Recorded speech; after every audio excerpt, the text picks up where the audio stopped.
The winter of 1944 settled over Europe like a deep sigh, cold, still, and deceptively calm.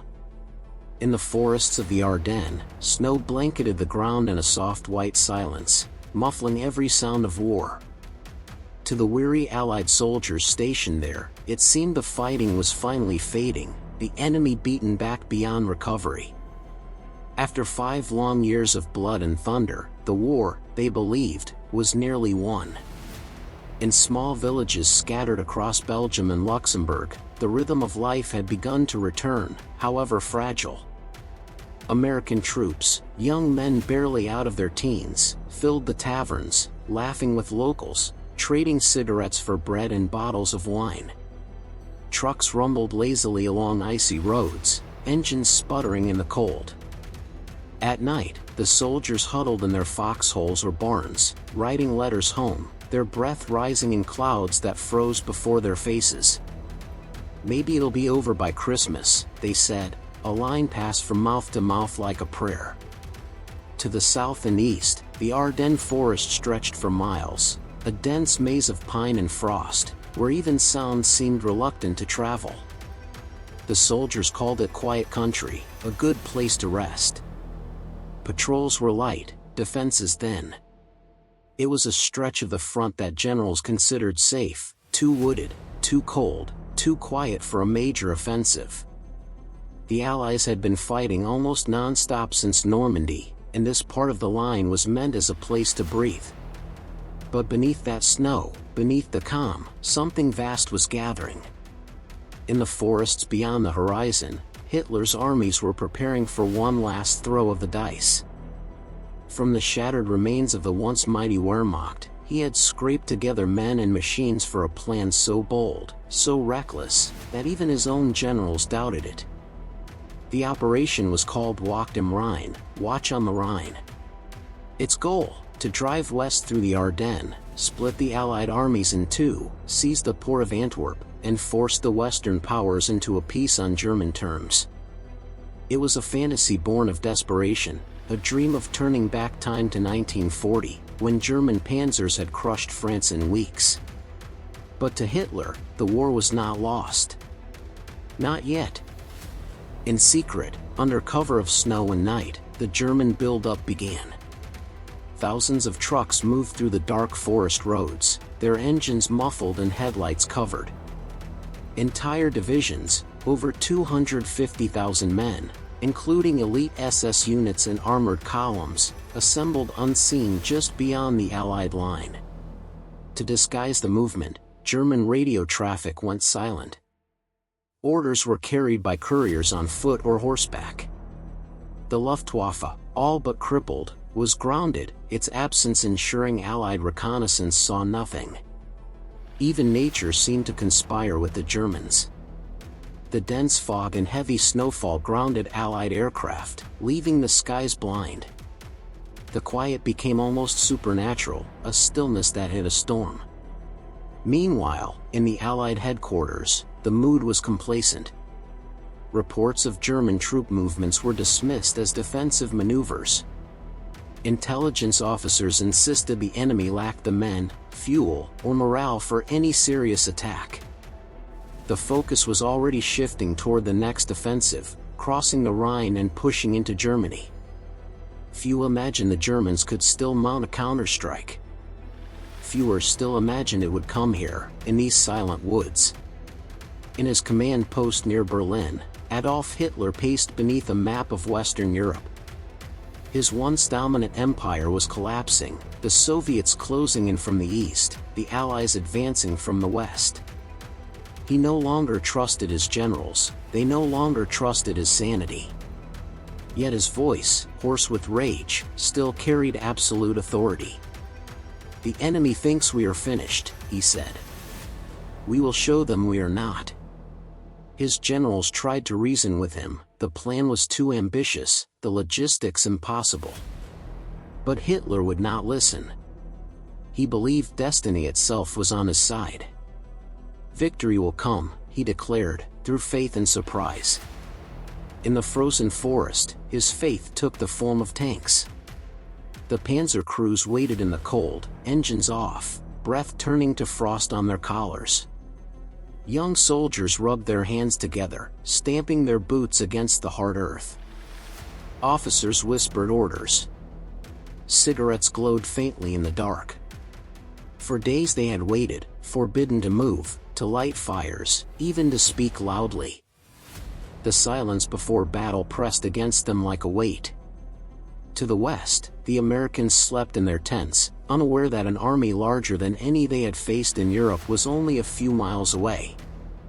Some units were newly arrived replacements, barely trained, spread thin across long stretches of line. To them, this was the quiet sector, a place to gain experience before being sent to where the real fighting was. On the night of December 15, 1944, snow began to fall heavier than ever. It drifted down like ash, blanketing tanks, trees, and helmets. By morning, the world would be white, and the illusion of peace would shatter. In a few hours, the largest battle fought by the United States in World War II would begin. The forests of the Ardennes would explode with artillery fire, and the stillness would turn to chaos. But for now, the snow kept falling. The soldiers wrote their letters, the fires burned low, and the world slept under a blanket of white, unaware that within that silence, the final fury of the Third Reich was already taking shape. The calm before the blizzard was ending. The war should have been over. Germany was collapsing on every front, bombed from above, starved from within, and driven back mile by enemies closing in from east and west. But in the heart of the Reich, inside his underground headquarters in the Eifel Mountains, Adolf Hitler refused to see defeat. He had already lost armies, cities, and allies, but not his belief in destiny. He told his generals that history would remember him as the man who could turn back the tide, and in the winter of 1944, he found one last chance to try. It would be his final gamble, and it would cost tens of thousands of lives. The plan was codenamed Wacht am Rhein, Watch on the Rhine. On paper, it was audacious. In reality, it was delusion. Hitler believed that with one massive blow, he could split the Allied front in two, surround their forces, and drive them back to the sea. His chosen objective, the Belgian port of Antwerp, the lifeline of the Allied supply chain. If Antwerp fell, he thought, Britain and America would be forced to sue for peace, leaving Germany free to focus on the Soviets in the east. But to reach Antwerp, the Germans would have to punch through 80 miles of forested terrain, cross rivers and hills choked with snow, seize key bridges before they could be destroyed, and capture fuel depots to keep their tanks moving. It was a fantasy stitched together from memories of past glory, Hitler's desperate attempt to relive 1940, when German panzers had swept through the Ardennes and broken France in 6 weeks. In late October 1944, the first outlines of the plan reached the High Command. Field Marshal Gerd von Rundstedt, the aging commander of the Western Front, studied the map and said nothing for a long time. Finally, he looked up at the Führer and said quietly, "It is not 1940 anymore." General Walter Model, another veteran of the Eastern Front, agreed. His divisions were exhausted, his tanks barely operational, his men poorly supplied. "We do not have the strength for such an operation," he warned. "We may open the front, but we cannot hold it." But Hitler silenced them with a glare. "You think like old men," he snapped.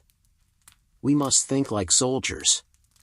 He banged his fist on the table, his eyes wild with conviction. "The enemy believes we are finished, that is our greatest weapon. We will strike where they are weakest, in the Ardennes, where they least expect it." The room fell silent. No one dared to oppose him further. He spoke of Antwerp as if it were already conquered, of American soldiers surrendering in confusion, of panic spreading through Allied ranks. "Once the British and Americans begin to quarrel," he said, "the alliance will crumble. The West will fall apart like a rotten apple." In truth, Germany's military situation was beyond repair. The Reich's fuel reserves were nearly gone, less than 2 months' worth remained. Ammunition production was collapsing under Allied bombing. The once proud Luftwaffe was a shadow of itself, its planes grounded for lack of fuel. But Hitler's mind no longer moved within the realm of logistics or probability. He was gambling not just with armies, but with reality itself. The generals protested in their reports, but their objections were dismissed as defeatism. Victory, Hitler insisted, will come through faith. In the forests of the Eifel, the preparations began.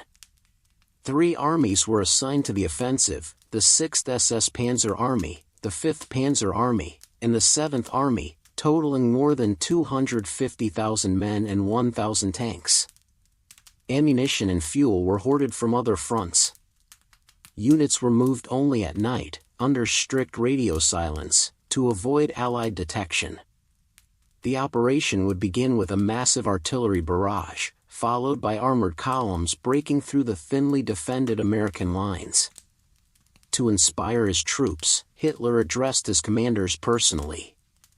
"This will be the blow that changes history," he said. "The enemy believes we are weak, but we will show them the fury of the German people. It will be our revenge for Normandy." To the men in the field, though, it was clear that something was wrong. The soldiers lacked winter clothing. Many divisions were filled with teenagers, conscripts, and older reservists pulled from garrison duty. Supplies were short, morale uncertain. "We are fighting ghosts," one sergeant wrote in his diary, "and the ghosts are us." And yet, they obeyed. In Hitler's mind, the Ardennes offensive would achieve more than military victory, it would restore the spirit of a dying Reich. The forests, he believed, would hide his buildup. The fog and snow would ground the Allied planes. Surprise would deliver him what logic could not. What he could not see, or refused to see, was that this gamble would destroy the last of Germany's strength.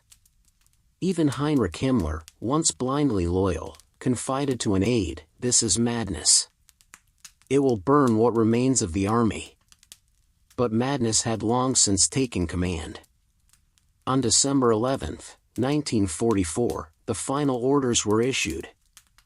The attack would begin in 5 days. The code word for the opening bombardment, "Dawn of Freedom."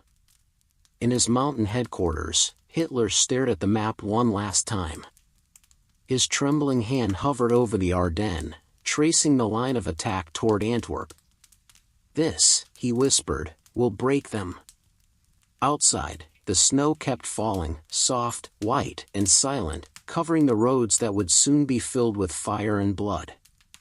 The stage was set for the last gamble of a dying empire, and for one of the most brutal battles of the war, the Battle of the Bulge. Before dawn on December 16, 1944, the forest breathed silence, the kind of silence that feels ancient, sacred, almost too still. The trees stood heavy with snow, the air sharp enough to cut the lungs. For the American soldiers scattered along the Ardennes front, it was just another cold, quiet morning. Some were sipping coffee from tin mugs, others were writing letters home or stamping their boots to stay warm. Then the ground began to shake. At 5:30 a.m., the horizon exploded. From the German side of the line, more than 1,600 artillery pieces unleashed a thunderstorm of fire. Shells screamed through the fog, bursting among the pine trees, tearing branches and bodies apart. The calm of the forest vanished in an instant, replaced by chaos, a blizzard of steel, earth, and flame. Men were thrown from their foxholes, ears bleeding, eyes wide with disbelief. "We thought the world had ended," one American later said. Under cover of that hellish bombardment, 250,000 German soldiers began to move. Entire divisions surged out of the mist, their white camouflaged uniforms blending into the snow. Tanks, Panthers, Tigers, and armored half-tracks growled through the woods, their engines muffled, their tracks grinding frozen soil.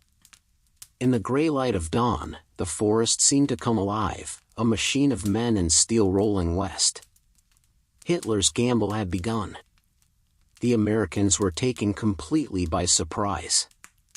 This section of the front, a stretch nearly 80 miles long across Belgium and Luxembourg, had been considered a rest area. The divisions stationed there were under strength, some made up of replacements barely out of training. Their commanders hadn't expected an attack in such terrain, in such weather. When the German assault hit, communication collapsed almost instantly. Telephone lines were cut. Radio signals jammed. Fog grounded Allied aircraft. Officers had no idea what was happening beyond the next ridge. Units became isolated islands in a rising sea of panic. In the opening hours, towns and crossroads fell one by one. Lanzerath, La Chimmergraben, St. Vith, and Clairvaux, names that would soon be written in blood, became scenes of desperate, confused fighting. American patrols stumbled into entire German battalions. Tanks appeared out of the mist where no tanks were expected. The front line dissolved into fragments. Private diaries tell the same story, disbelief, then terror. They came out of the fog like ghosts, wrote one survivor from the 106th Infantry Division, and by the time we realized what was happening, they were already behind us. Some units resisted fiercely, others never had the chance.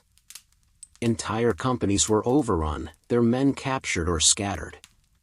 Roads clogged with retreating vehicles, jeeps, trucks, and ambulances slipping on the ice as shells fell around them. Civilians fled their homes, joining the tide of soldiers trying to escape west.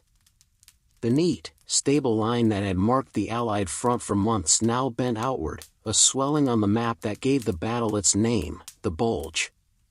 For the Germans, the first day went better than even their generals had hoped. The surprise was total. Panzer divisions smashed through thin defenses, while infiltrators dressed in American uniforms, part of Otto Skorzeny's Operation Greif, spread confusion behind the lines. They switched road signs, gave false orders, and directed convoys straight into ambushes. Nothing seemed real. You didn't know who to trust, an American MP recalled. Everyone looked like the enemy. Hitler's dream, to split the Allied armies and race to the Meuse River, suddenly seemed within reach. Town after town fell under the Black Cross of the Wehrmacht. German troops seized Allied fuel depots to keep their tanks running. The forest roads echoed with the rumble of engines and the cries of advancing infantry shouting, "Los! Los! Schnell!" But for all its momentum, the attack carried the seeds of its own destruction. The terrain that hid the German approach now trapped their supply lines.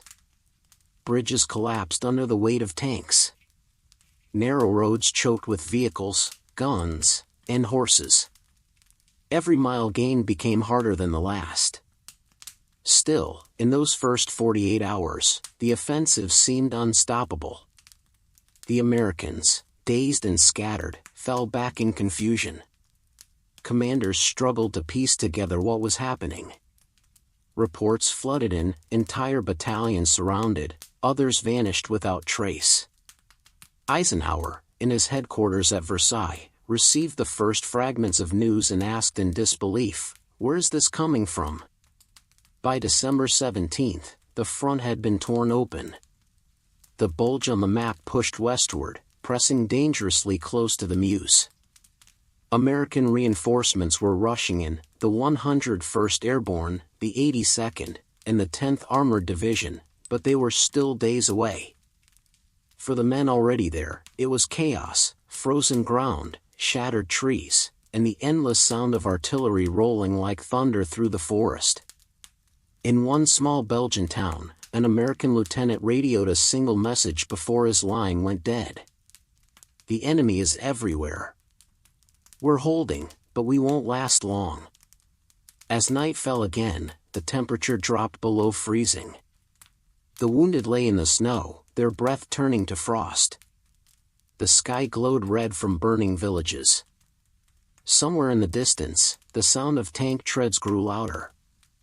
The German army, battered, bloodied, but unbroken, had returned to the Western Front with one last surge of fury.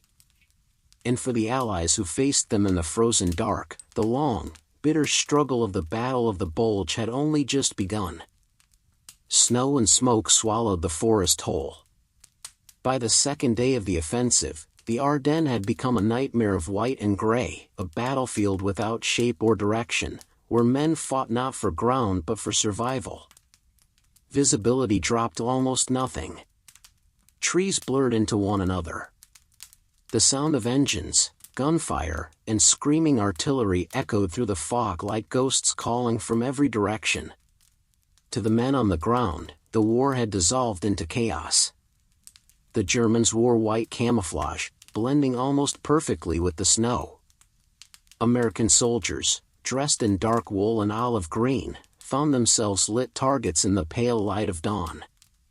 Shots cracked out of nowhere, invisible muzzle flashes flickering in the mist. Patrols vanished without warning.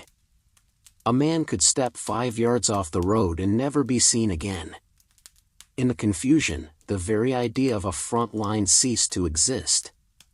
German tanks appeared behind American positions, and American units stumbled into German-held towns, unaware the lines had already shifted.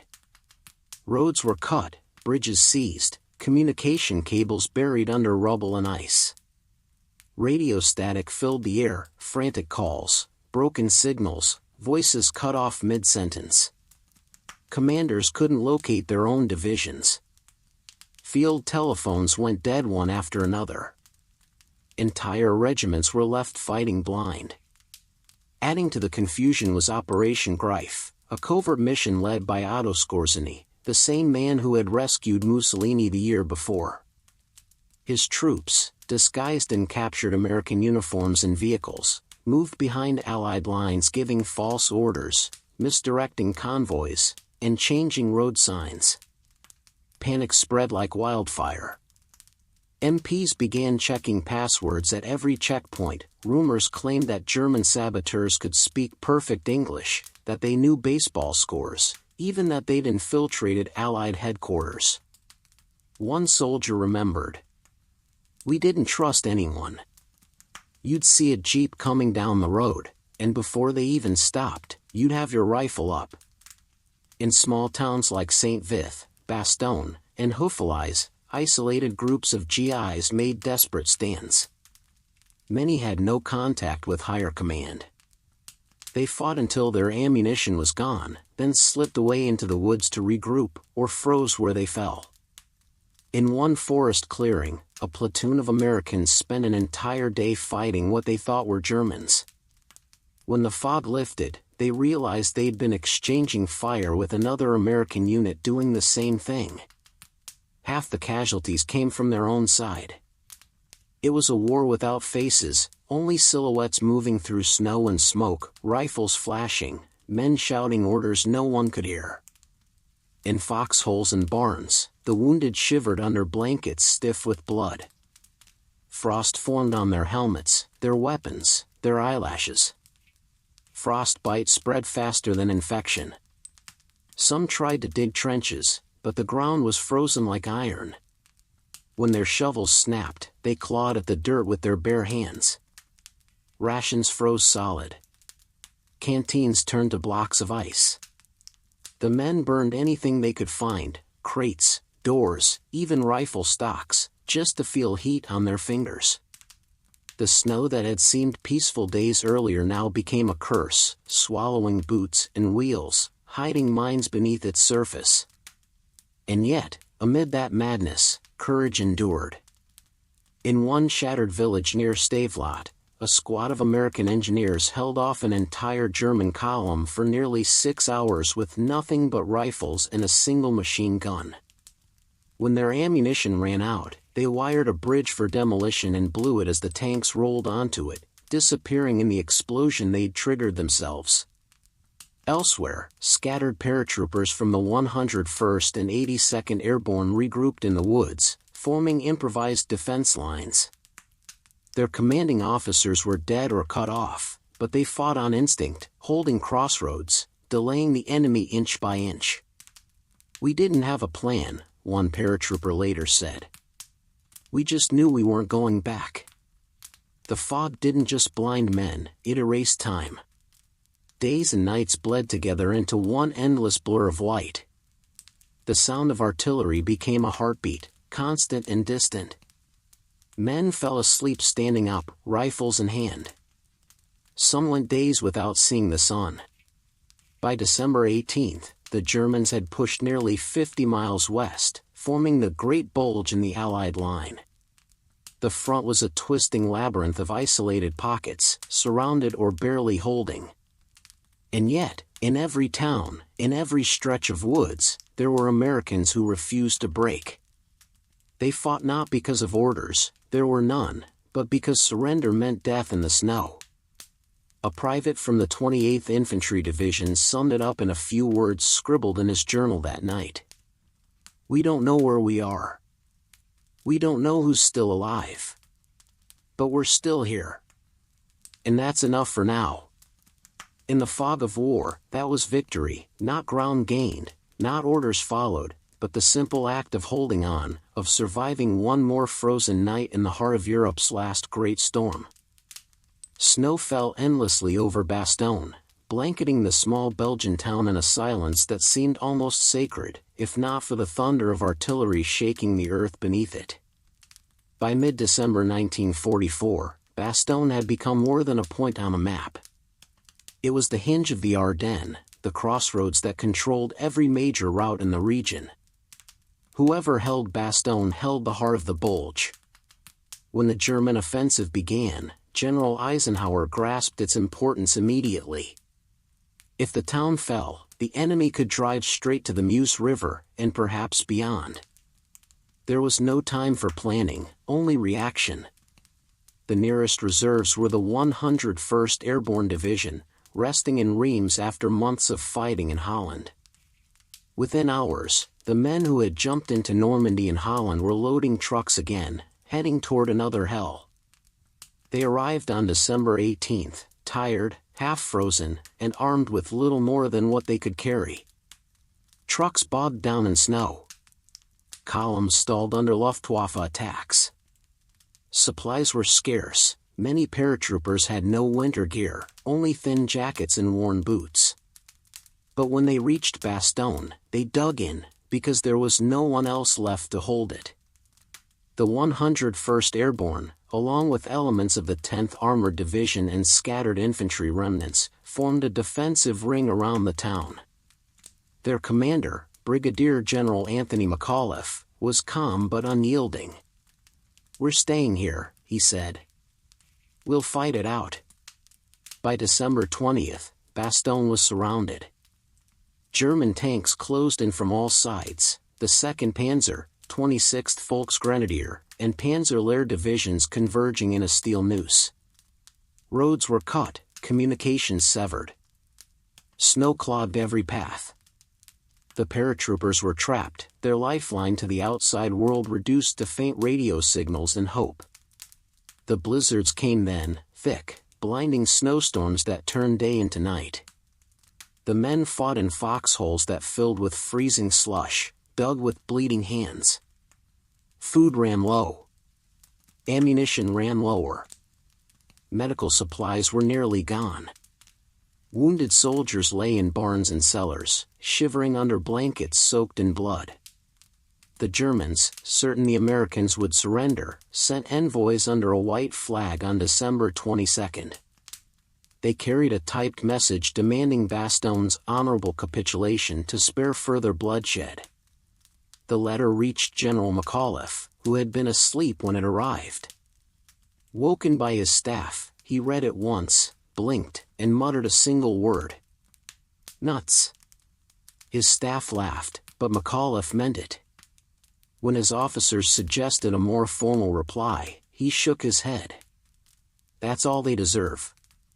The message was delivered back to the German commander, translated simply, to the German commander, "Nuts." The American commander. Confused, the German officers asked what it meant. The American envoy smiled. "It means go to hell." The siege tightened. German artillery pounded Bastogne day and night.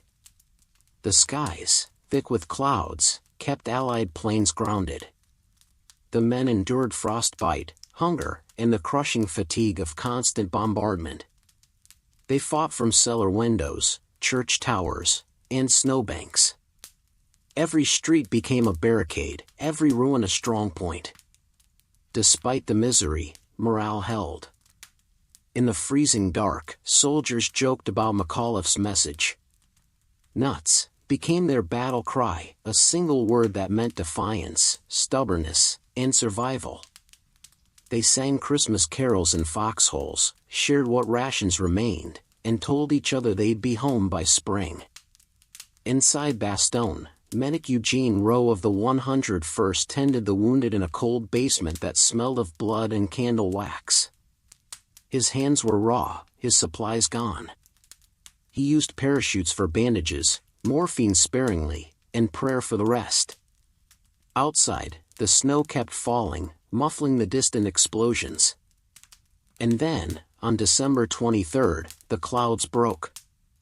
The sky cleared to a pale, icy blue, and from the west came the sound of engines, hundreds of them. The C-47 transport planes appeared over the town, dropping crates of ammunition, food, and medical supplies tied to bright silk parachutes. The paratroopers cheered, waving their helmets at the sky. It was as if heaven itself had opened. The siege dragged on, but the spirit of Bastogne would not break. Every German attack was repelled. Infantry assaults were cut down by machine guns firing from snow-covered foxholes.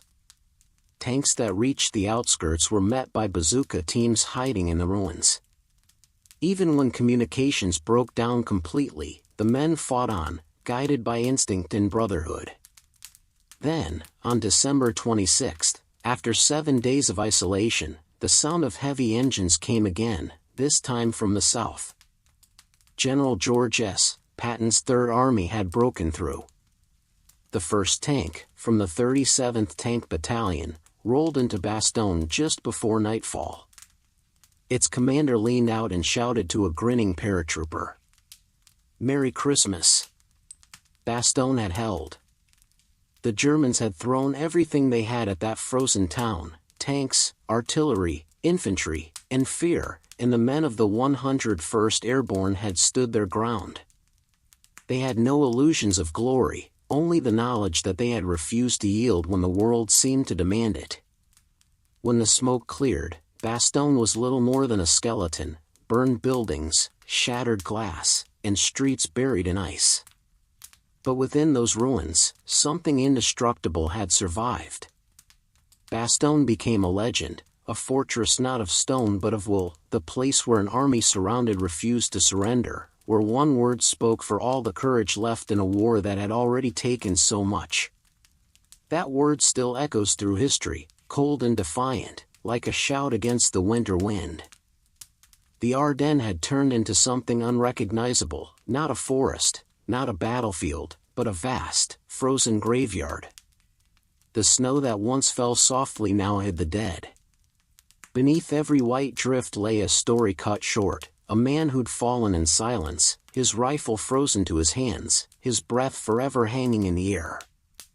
By late December, the Battle of the Bulge had become less a fight between armies than a war against the elements. Temperatures dropped below -20 degrees Celsius. The wind cut like broken glass. Visibility vanished in blizzards so thick that soldiers couldn't see the man beside them. Machine guns froze. Boots turned to blocks of ice. A sip of water meant melting snow in your mouth and feeling your lips crack from the cold. Thousands didn't die from bullets. They froze to death, standing, sitting, or crawling, trying to light a fire or find shelter before the cold claimed them. Some were discovered days later, still clutching letters home, their faces peaceful beneath a crust of frost. The medics worked without rest. They dug aid stations out of ruined churches, barns, and ditches. Candles flickered against stone walls blackened by smoke. Men screamed for help that couldn't come. Field surgeons operated in gloves stiff with blood, their breath clouding the air as they cut through frozen flesh. Bandages froze solid to wounds. Morphine froze in its syringes. One medic from the 28th Infantry Division wrote in his journal, "The snow hides the dead, but not the sound. You hear the moaning all night. The ones you can't reach, you just pray for." Chaplains moved among the wounded and dying, their prayers mixing with the sound of artillery. Sometimes they carried rifles, sometimes Bibles, but mostly they carried silence. They knelt beside men who were barely recognizable, whispering last words to no one in particular. "You're not alone," they'd say, even when both of them knew it wasn't true. The forests echoed with cries, not of courage, but of endurance. Men begged for gloves, for blankets, for a bullet to end the pain. When the blizzards came, the living dug holes beside the dead, using their bodies as windbreaks. Snow covered everything, blurring uniforms, erasing insignia. American, German, it didn't matter. The cold didn't choose sides. For the Germans, the suffering was worse. Their supply lines stretched thin, fuel running out, rations gone. Tanks stood silent, engines frozen solid. Horses collapsed in the snow.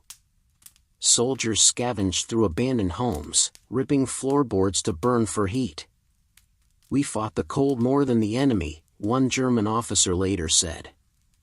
It was not war anymore. It was survival.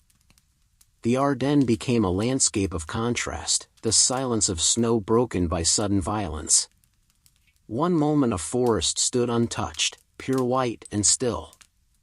The next, it erupted in fire, shells tearing through trees, snow and blood rising in the same red mist. The explosions left black craters filled with ice and bodies. Every step forward was agony. Men slipped on ice slicked with blood. Boots froze to the ground at night. Hands turned black with frostbite. Soldiers chopped fingers off with knives to stop the rot from spreading. In the mornings, the snow glistened pink. In small pockets of humanity, compassion refused to die. Medics from both sides sometimes crawled through the dark to rescue wounded men, ignoring the uniforms they wore. In one such night, near Foy, an American stretcher team found a German soldier half buried in the snow, barely breathing.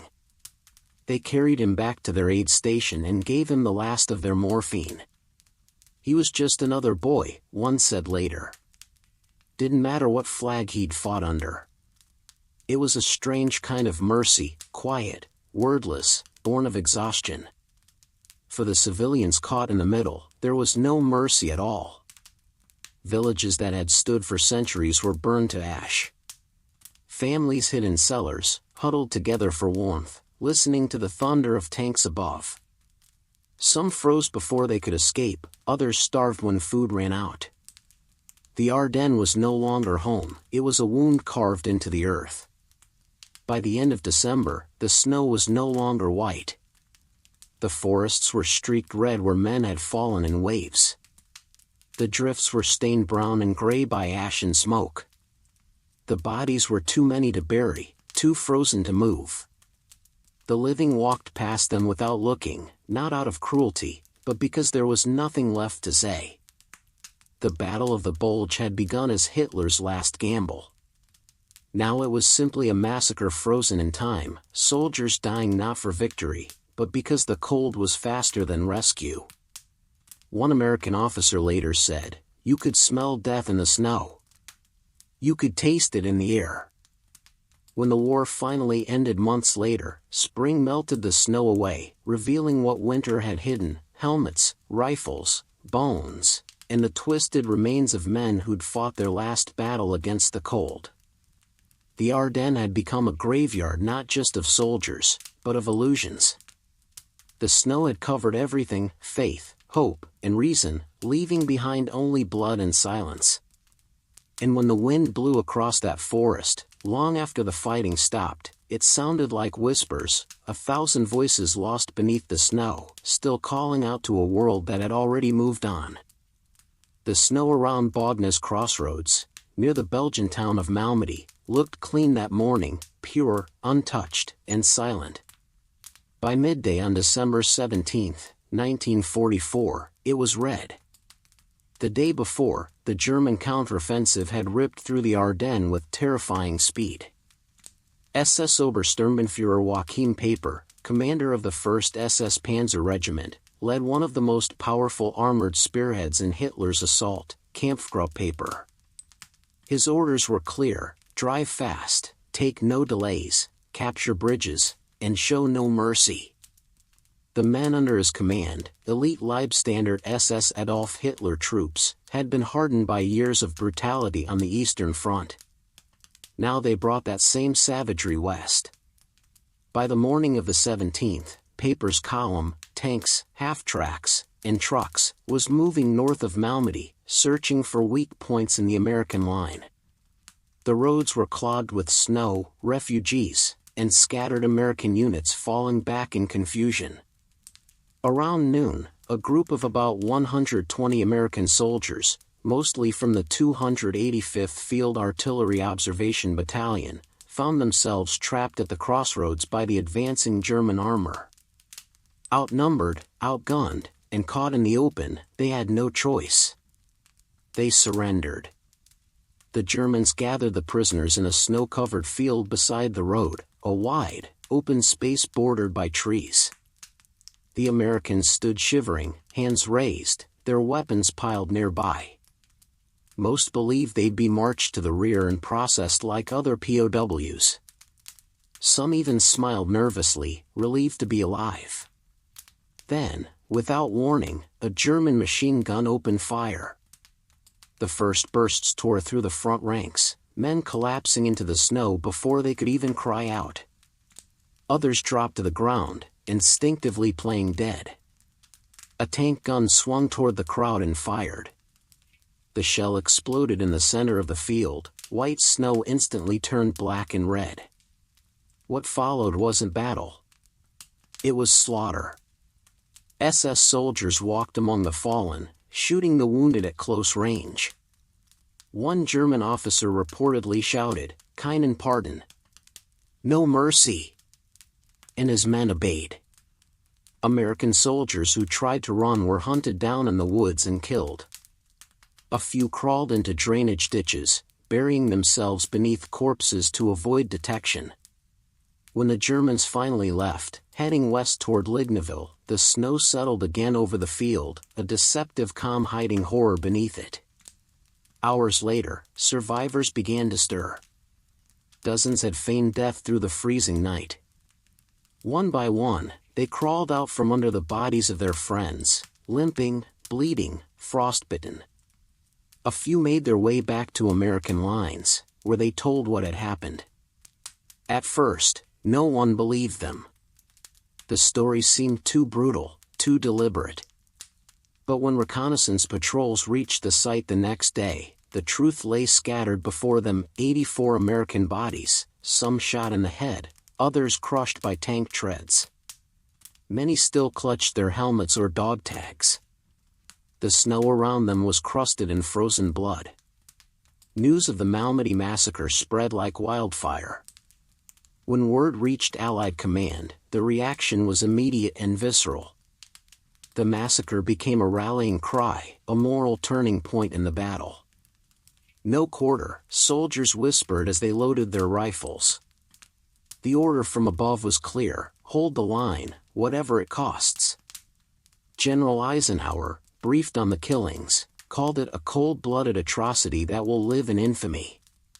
The message went down the chain of command, hardening hearts already worn raw by cold and exhaustion. In the days that followed, the fields around Malmedy remained sacred ground. Medics who came to collect the dead worked in silence. Chaplains read prayers over the frozen remains, their words carried away by the wind. Snow began to fall again, soft and steady, covering the bodies like a shroud. for the Americans still fighting in the Ardennes, the massacre changed everything. It erased hesitation. It burned away mercy. After Malmedy, one infantryman later said, "We stopped thinking of them as soldiers. We started thinking of them as monsters." Paper's forces continued west, burning villages and executing civilians along the way.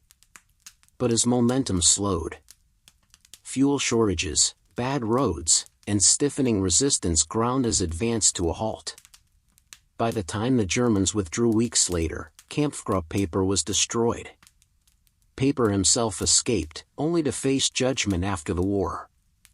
When American investigators later returned to the field, they found remnants of the crime still preserved beneath the melting snow, helmets half buried, dog tags fused to ice, boot prints frozen in blood. The massacre at Malmedy didn't change the course of the battle strategically. But morally, emotionally, it lit a fire. It reminded every man shivering in a foxhole what kind of enemy he faced, and why retreat was no longer an option. It was proof that even in the frozen wilderness of Europe's last great battle, evil could still find its voice, and that courage, once awakened, could silence it. In the end, Malmedy became more than a place. It became a vow whispered in the cold.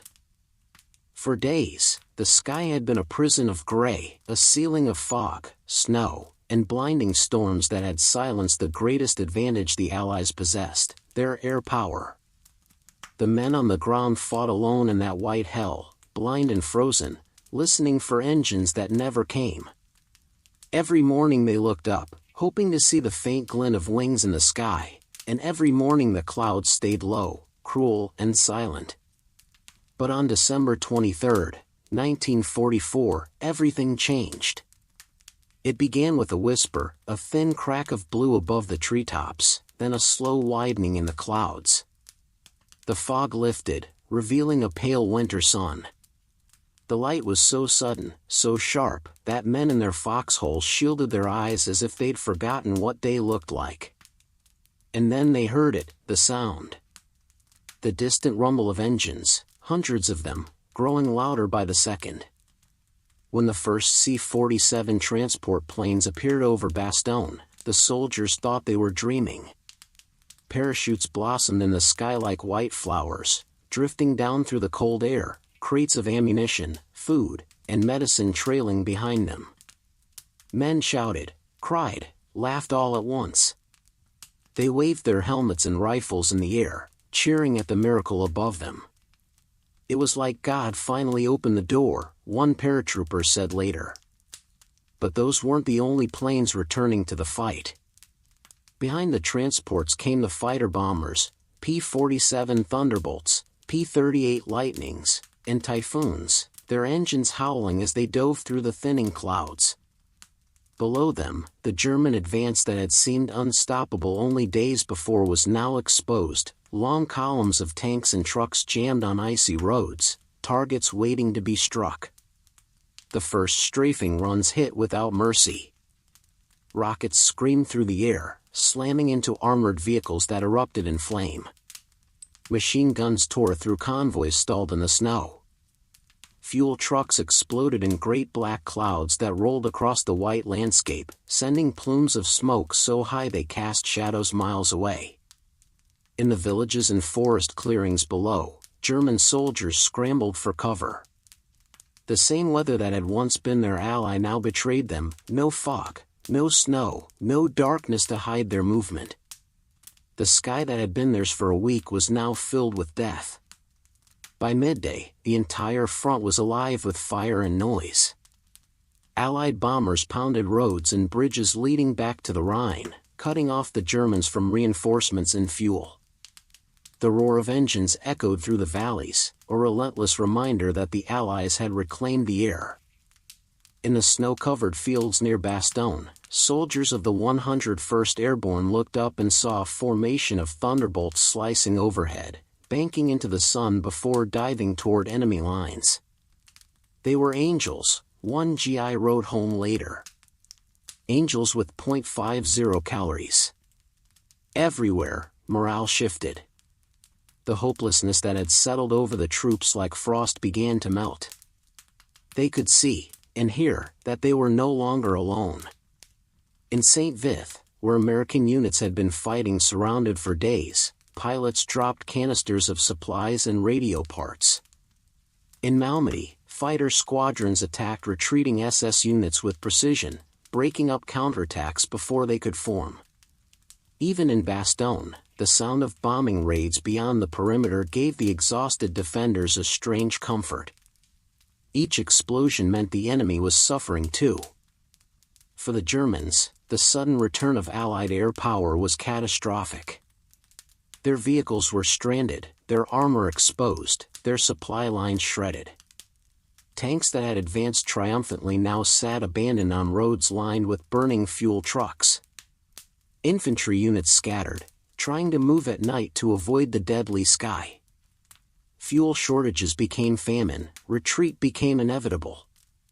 Joachim Paper's armored group, already infamous for the Malmedy massacre, found itself trapped. Paper abandoned his tanks and tried to escape through the woods on foot, leaving behind his once proud 1st SS Panzer Regiment in ruins. Across the entire front, the same story repeated, the German spearhead blunted, then shattered. In the headquarters at Versailles, Eisenhower looked at the weather reports and smiled for the first time in weeks. "Now," he said quietly, "we'll finish this." On the ground, soldiers took heart not from orders, but from sight, contrails streaking across the sky, sunlight glinting off wings, the low thunder of engines rolling over the snow. When the planes came back, one soldier remembered, "We knew we'd live to see spring." The battle was far from over, but the tide had turned. The cold still killed, the shells still fell, but the hopeless isolation had broken. The forest that had been a trap was now a hunting ground, and the hunters had returned.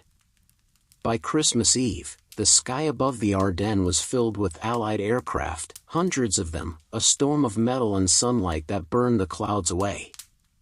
For the men below, exhausted, hungry, and half-frozen, the sight was salvation itself. The war had not ended, but the nightmare of silence had. The sky was no longer gray. It was alive again, and this time, it belonged to them. Snow fell in sheets across the French countryside, swirling around convoys of tanks and trucks grinding their way north. The roads were a maze of ice and mud, the air so cold it burned the lungs. Every engine sputtered, every track slipped, but still they moved, thousands of men and machines turning north with impossible speed. At their head, riding in his jeep under the American flag, was General George S. Patton. For days, the Allied front in the Ardennes had been collapsing under Hitler's surprise offensive. Bastogne was surrounded, communication shattered, and the German advance threatened to split the entire Allied line in two. Most commanders hesitated, unsure how to respond. Patton did not. He had been preparing for this moment long before it came. On December 19, 1944, Patton met with General Eisenhower at Verdun. The situation map was grim, a massive German bulge pushing deep into Belgium. Eisenhower turned to his generals, demanding solutions. One by one, they hesitated, uncertain how to redeploy their forces in time. Then Patton spoke, his voice steady and confident. "I can attack with 3 divisions in 48 hours. The room fell silent. Eisenhower blinked. "You mean, you can start moving in 48 hours? Patton shook his head. "No, sir. I can attack." It sounded impossible. His Third Army was facing east, spread across hundreds of miles of front in Lorraine. To pivot the entire army north, tanks, artillery, supply columns, and 250,000 men, through snow-choked roads and freezing weather, and to do it in 2 days, defied every rule of logistics. But Patton had already anticipated this. Weeks earlier, sensing that the Germans might strike somewhere unexpected, he had ordered contingency plans drawn up for a northern counterattack. His staff thought it paranoia. It turned out to be prophecy. Within hours of the meeting, orders flashed through the Third Army's command network. Maps were redrawn. Supply routes reversed. Columns began to move, entire divisions turning as one, like a giant machine grinding its gears in the snow. The 4th Armored Division, 26th Infantry, and 80th Infantry Division led the way, driving toward Bastogne. The men cursed the cold and the endless march. Roads were clogged with retreating vehicles, refugees, and the wreckage of war. Engineers worked day and night clearing ice, repairing bridges, and directing traffic by flashlight. Patton's headquarters became a blur of activity, orders barked, radios buzzing, convoys snaking north under blackout conditions. And yet, they moved faster than anyone thought possible. On the morning of December 22nd, Patton knelt with his chaplain, Colonel James O'Neill, and ordered a prayer for good weather. The chaplain wrote the words, and Patton had 250,000 copies printed and distributed to every man in the army. The prayer read, "Almighty and most merciful Father, we humbly beseech Thee, restrain these immoderate rains and fogs, grant us fair weather for battle." That afternoon, the skies began to clear. By December 24th, the lead elements of the Third Army were nearing Bastogne. The snow was knee-deep, the air filled with the distant thunder of artillery. German panzers still prowled the forest, cutting off roads and ambushing convoys, but the momentum was shifting. American air power roared overhead once again, strafing the retreating enemy columns. Inside Bastogne, the 101st Airborne was still surrounded. They had endured 7 days of siege, fighting without supplies, without rest, without hope of relief. But that night, Christmas Eve, they heard the distant sound of engines coming from the south. It was faint at first, a low, steady rumble beneath the wind. Then the ground began to tremble. The men in the foxholes looked at each other, wondering if it was another German attack. And then they saw it, the unmistakable silhouette of an American Sherman tank cresting the ridge. The 4th Armored Division, under General Hugh Gaffey, had arrived. The first tank rolled into Bastogne on Christmas Day, its headlights cutting through the snow. A sergeant leaned out of the turret and shouted the 2 words that every man in Bastogne had prayed to hear. "We're here!" Cheers erupted across the town. Some men cried, others just sat down in the snow, too exhausted to speak. For days, they had fought surrounded, starved, and frozen, and now, on Christmas morning, salvation had come. When Patton received the message, "Bastogne has been reached," he simply nodded. "That's fine," he said, "now let's drive them back to hell." The counterattack was relentless. Patton's armored columns pushed north with the precision and fury that had made him legendary. The Germans, already reeling from fuel shortages and Allied airstrikes, found themselves outmaneuvered and outgunned. Their offensive, Hitler's last great hope, began to crumble. By December 27th, the corridor to Bastogne was fully open. The German advance had stalled completely. What had begun as a devastating surprise had become a retreat through fire and snow. Patton's maneuver, the 90-degree pivot of an entire army, would go down in history as one of the most remarkable feats of command in modern warfare. It was not just speed, but a refusal to accept the impossible. When a journalist later asked him how he had managed it, Patton smiled and said, "It was simply a matter of getting the hell up and doing it." For the men who survived the Ardennes, it was more than strategy, it was salvation. In that frozen winter, Patton's Third Army had turned the tide not only of a battle, but of a war. And for the soldiers who heard those tank engines echoing through the snow on Christmas Day, it felt like the world itself had started turning again. Night in the Ardennes came early and without mercy. The sun slipped behind the pines, and the world turned to silver and shadow. The snow reflected just enough light to remind the soldiers what they had lost: warmth, comfort, and home. In that frozen wilderness, there was no grand strategy, no maps or glory, only the small, quiet battle each man fought inside his own heart. In the foxholes dug into the frozen ground, soldiers huddled together for warmth, sharing cigarettes, rations, and silence. Their faces were unshaven, their eyes hollow. They'd learned to recognize the sounds of incoming shells, the slow whistle that gave them time to duck, the short one that didn't. They could tell a tank from the way the ground trembled. They could tell death by the way the air changed. But still, they held on. Private Joseph Rinaldi from the 99th Infantry wrote to his mother that night. "We're somewhere in Belgium. It's cold as hell and we haven't seen the sun in a week. But don't worry, Ma. We've got good men here. We look after each other. Tell my kid brother to stay in school. He doesn't need to see this kind of winter." He never mailed the letter. They found it in his pocket weeks later, his handwriting smeared by melted snow. Courage in the Ardennes wasn't loud. It wasn't the charge of a hero across open ground or a metal pin to a chest. It was quieter, the soldier who gave his last pair of socks to a man whose feet had turned black with frostbite, the medic who crawled out into the snow under sniper fire to drag a wounded stranger back to cover, the officer who told his men to fall back and stayed behind with a jammed machine gun, buying them 10 precious seconds to survive. One night, near Bastogne, a German patrol stumbled across an American position in the dark. Gunfire erupted, brief, sharp, chaotic. When it stopped, only one man on either side was still alive. Both were wounded, both trapped in the snow, unable to move.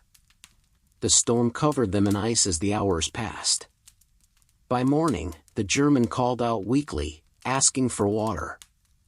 The American crawled toward him, each movement a stab of pain, and shared the last of his canteen.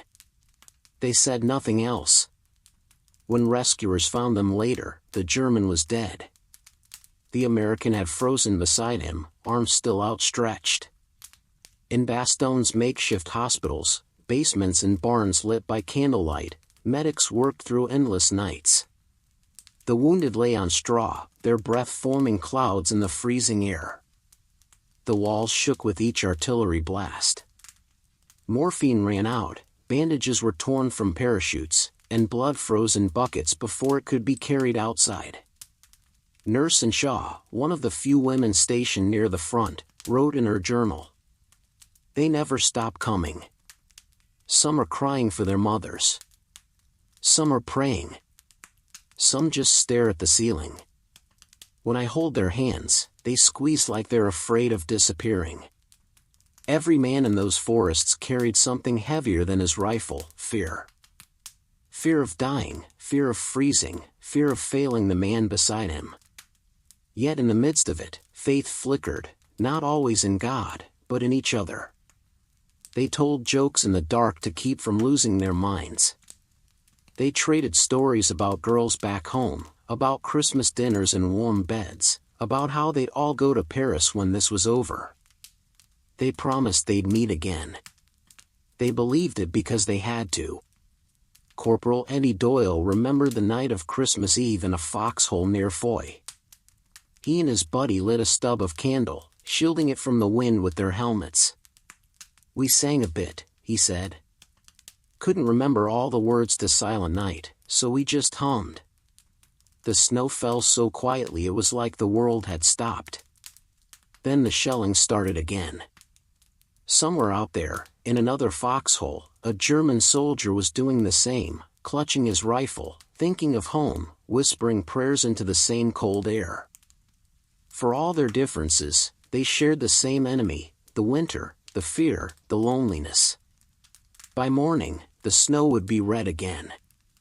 The shells would fall, and the frozen ground would tremble.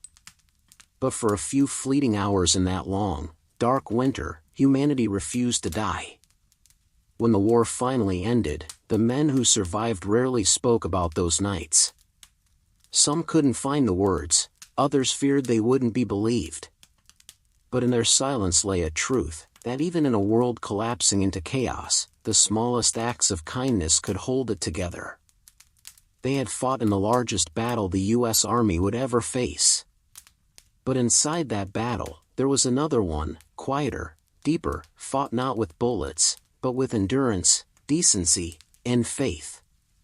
The Battle of the Bulge would be remembered for strategy, for tanks and maps and turning points. But for the men who lived it, it would always be remembered for something else, the moments in the dark, when one man reached out to another through the cold and refused to let go. The road to the Meuse River was lined with fire. Villages burned in the distance, smoke coiling upward into the white sky. The snow glowed orange where houses collapsed in flame. And at the head of that fiery trail rolled SS Colonel Joachim Paper, young, ruthless, and utterly devoted to the cause that was already dying around him. Paper's column, known as Kampfgruppe, was the tip of Hitler's last great spear. The 1st SS Panzer Regiment, Leibstandard SS Adolf Hitler, was one of the most feared units in the German army, veterans of the Eastern Front, men hardened by years of brutality. When the Ardennes offensive began, Paper's orders were clear: break through the American lines, seize the bridges across the Meuse, and open the road to Antwerp. Speed was everything. But speed, in the frozen forests of Belgium, was a fantasy. On December 17, 1944, Paper's tanks rumbled west from Losheim Gap, engines snarling in the cold. They struck like a hammer, overwhelming thin American defenses and tearing through the villages of Hansfeld and Bullingen. American convoys, retreating in confusion, were crushed beneath treads or captured where they stood. Paper's men seized thousands of gallons of Allied fuel, the lifeblood of his advance, but it was never enough. The deeper he pushed, the more the forest turned against him. Narrow roads clogged with wrecked vehicles. Bridges collapsed. Snowdrifts swallowed entire trucks. The panzers burned more fuel idling in traffic than fighting. "The Ardennes is a coffin," one German driver muttered. "We're digging our own grave 1 kilometer at a time." And behind every tree, the enemy waited. American engineers blew bridges before Paper could cross them. Anti-tank units ambushed from the woods, vanishing before his gunners could return fire. Fuel trucks went up in fireballs that lit the snow for miles. Paper's column advanced, but every mile cost blood, time, and precious gasoline. Frustration turned to rage. And rage turned to atrocity. In Stavelot, Paper's men executed civilians accused of aiding the Americans, old men, women, and children shot in the streets as the snow fell. In La Glise, they burned entire houses, leaving nothing but charred beams jutting from the white landscape. "No mercy," Paper had told his officers before the offensive. "We are the blade of Germany." That blade would soon break. By December 20th, Paper's force had driven farther west than any other German unit, nearly 70 miles into Allied territory. But his fuel was almost gone. His flanks were unprotected, his supply lines collapsing under Allied air attacks. Every bridge behind him had been blown, every road choked with abandoned vehicles. He was surrounded, the hunter turned into prey. The Americans closed in from all sides. Tanks from the 3rd Armored Division and infantry from the 30th Division attacked from the north and south. The once powerful spearhead that had terrorized the front now sat trapped in the narrow valley near La Glise, its engines frozen solid, its soldiers huddled in the ruins. For days, Paper refused to surrender. He ordered his men to hold their ground, firing until their ammunition ran dry. When the air cleared, Allied aircraft swooped in, strafing the roads and torching the last of the panzers. The snow melted around the wrecks, turning black with oil and blood. Finally, on December 24th, Paper gave the order no SS officer was ever supposed to give: abandon the vehicles. Burn everything. Move out on foot. They slipped away into the forest, hundreds of men trudging single file through the drifts, leaving behind a graveyard of steel. Their black uniforms were soaked in snow, their boots torn, their faces hollow. The same roads they had conquered now swallowed them whole. When American troops entered La Glise the next day, they found what remained of the great SS Spearhead, 135 destroyed vehicles, dozens of dead, and a village reduced to ashes. The once mighty regiment had vanished into the trees, leaving behind only smoke and silence. For Paper, there would be no victory, only infamy. His name would forever be tied not to the glory of his drive, but to the horror of the Malmedy massacre, where his men had slaughtered American prisoners in cold blood. The German spearhead that had burned so brightly in Hitler's last dream now lay frozen in the snow, engines silent, flags buried, its ambition extinguished. In the end, Paper's advance never reached the Meuse. It never even came close. The roads that were meant to lead him to triumph became the white corridors of his defeat. And as the winter deepened, the Ardennes kept its dead, soldiers, civilians, and the last illusions of a Reich that refused to admit it was already over. The forest was still burning when the line began to hold. After days of retreat, confusion, and bitter cold, the scattered fragments of the American army began to harden into something unbreakable. The German offensive had reached its high water mark, a bulge pushed deep into Allied territory, but not deep enough. At its edges, the men who had survived the onslaught began to dig in and fight back. To the north, on a snow-covered ridge near Elsenborn, American artillery crews turned the tide. It wasn't glamour, it wasn't glory, it was math, mud, and fire. The 2nd and 99th Infantry Divisions, bloodied but unbowed, took position on the frozen heights overlooking the advancing German forces. Their orders were simple: hold this ground or die on it. Elsenborn Ridge wasn't much to look at, a low line of hills and forest, crusted with snow, scarred by shellfire, but it was everything. From that ridge, the Americans commanded the roads leading west, the arteries the German panzers needed to reach the Meuse River. If the ridge fell, the entire Allied front would unravel. The first attacks came at dawn on December 17th. The fog was so thick that men fired blind, the muzzle flashes lighting up the snow like ghosts. Waves of Volksgrenadiers and SS infantry came screaming through the trees, supported by tanks whose engines echoed like thunder. The ground shook, the air filled with splinters and screams. American artillery answered. From hidden positions behind the ridge, the guns of the 2nd Division opened up, 105s, 155s, and everything in between. The sky tore apart. Shells fell in relentless rhythm, one every 3 seconds, bursting in the treelines where German troops were forming. The snow turned black, then red. A German officer captured later said, "We advanced into hell. Every time we moved, the artillery found us."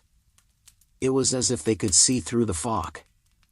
The truth was simpler: the Americans weren't retreating anymore. They were angry. Infantry squads held their positions in trenches so shallow they barely covered their helmets. When tanks broke through, bazooka teams darted forward like hunters, firing from the flanks before disappearing into the woods. Engineers blew bridges and laid mines, slowing the German advance to a crawl.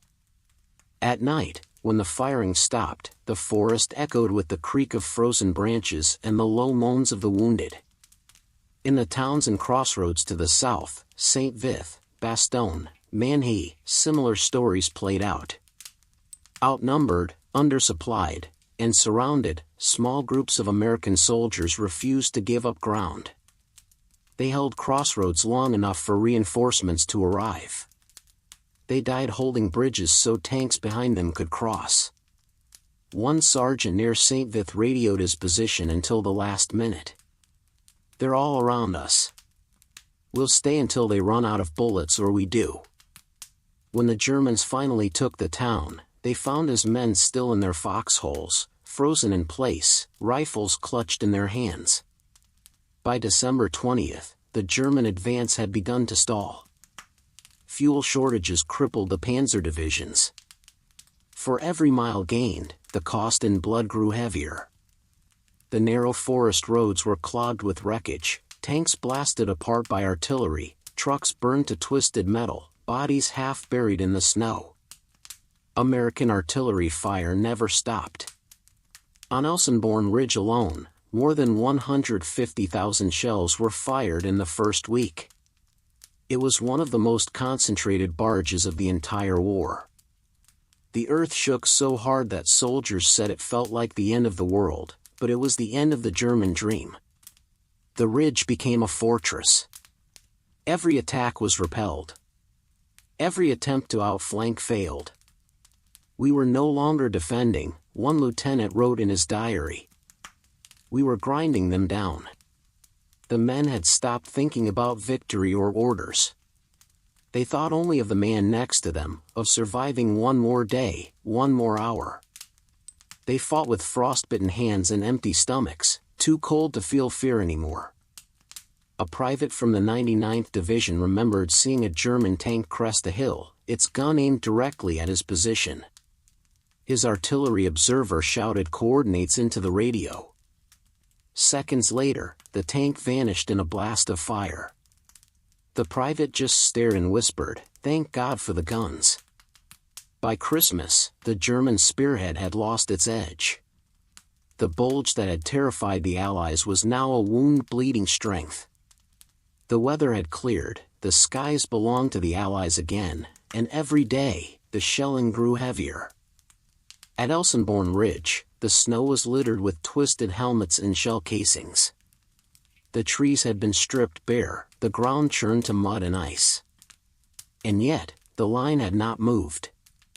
The Germans had thrown their best divisions at the ridge, the 12th SS Panzer, the 3rd Panzer Grenadiers, the 277th Volksgrenadier Division, and they had broken on it like waves on rock. When the survivors pulled back, they left behind more than bodies and wreckage. They left behind the last hope of Hitler's winter dream. The Bulge had stopped growing. It had begun to shrink. And from that line of frozen men on that frozen ridge came the first real proof that the tide was turning for good. The Ardennes in December 1944 was not just a battlefield, it was a world of ice and silence, where men vanished into white nothingness and the cold itself seemed to take sides. Soldiers called it the winter that tried to kill us, and they weren't exaggerating. It was not merely war they were fighting, it was nature itself. Temperatures dropped to -25°C, the kind of cold that turned breath into frost and skin into stone. Rifles jammed, engines froze, and the snow swallowed sound and color until only white and gray remained. Trees cracked in the distance like rifle fire. Helmets were rimed with ice. The living and the dead looked the same under the frost. For days at a time, men huddled in foxholes dug into frozen soil, the walls slick with ice, their blankets stiff as armor. Fires were forbidden, they gave away positions, so the men sat in darkness, shivering, teeth chattering like machine guns. Frostbite chewed through fingers and toes. Medics wrapped the blackened limbs in bandages and whispered, "You're lucky you'll live." Some didn't. Frostbite took more than bullets, one soldier from the 28th Infantry Division later said. You'd wake up and the guy next to you was frozen solid, like he'd turned to glass in his sleep. The cold destroyed everything: steel, wood, flesh, willpower. Canteens froze before they could be opened. Bread turned to bricks that had to be hacked apart with bayonets. Sear rations cracked teeth. Men poured melted snow into helmets just to have something to drink. And yet, they fought on. Medics set up their stations in barns and tents where the wind screamed through every torn seam. They performed amputations with hands that could barely hold a scalpel. Blood froze on the instruments before it could be wiped away. You didn't wash it off, one medic remembered. You just chipped it off with a knife. At night, the snow reflected the glow of artillery flashes on the horizon, distant thunder rolling endlessly through the hills. The men could tell who was firing by the rhythm, long, slow American bursts, then the sharp, fast German replies. It went on without end, day after day, night after night, echoing through the forest like a heartbeat of madness. In the towns, Bastogne, Saint-Vith, Houffalize, civilians suffered alongside soldiers. Families huddled in cellars, listening to the shelling above, clutching blankets that couldn't keep out the cold. Children pressed their hands to stoves that had no fire. In the morning, roofs sagged under the weight of snow and smoke. Even the wounded couldn't escape it.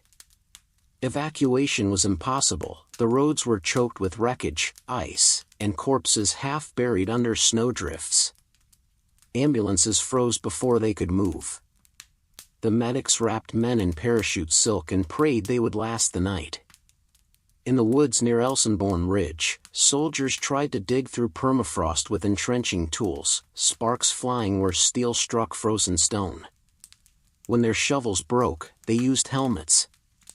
When their hands bled, they kept digging. It was like trying to build a grave before you died, one private said.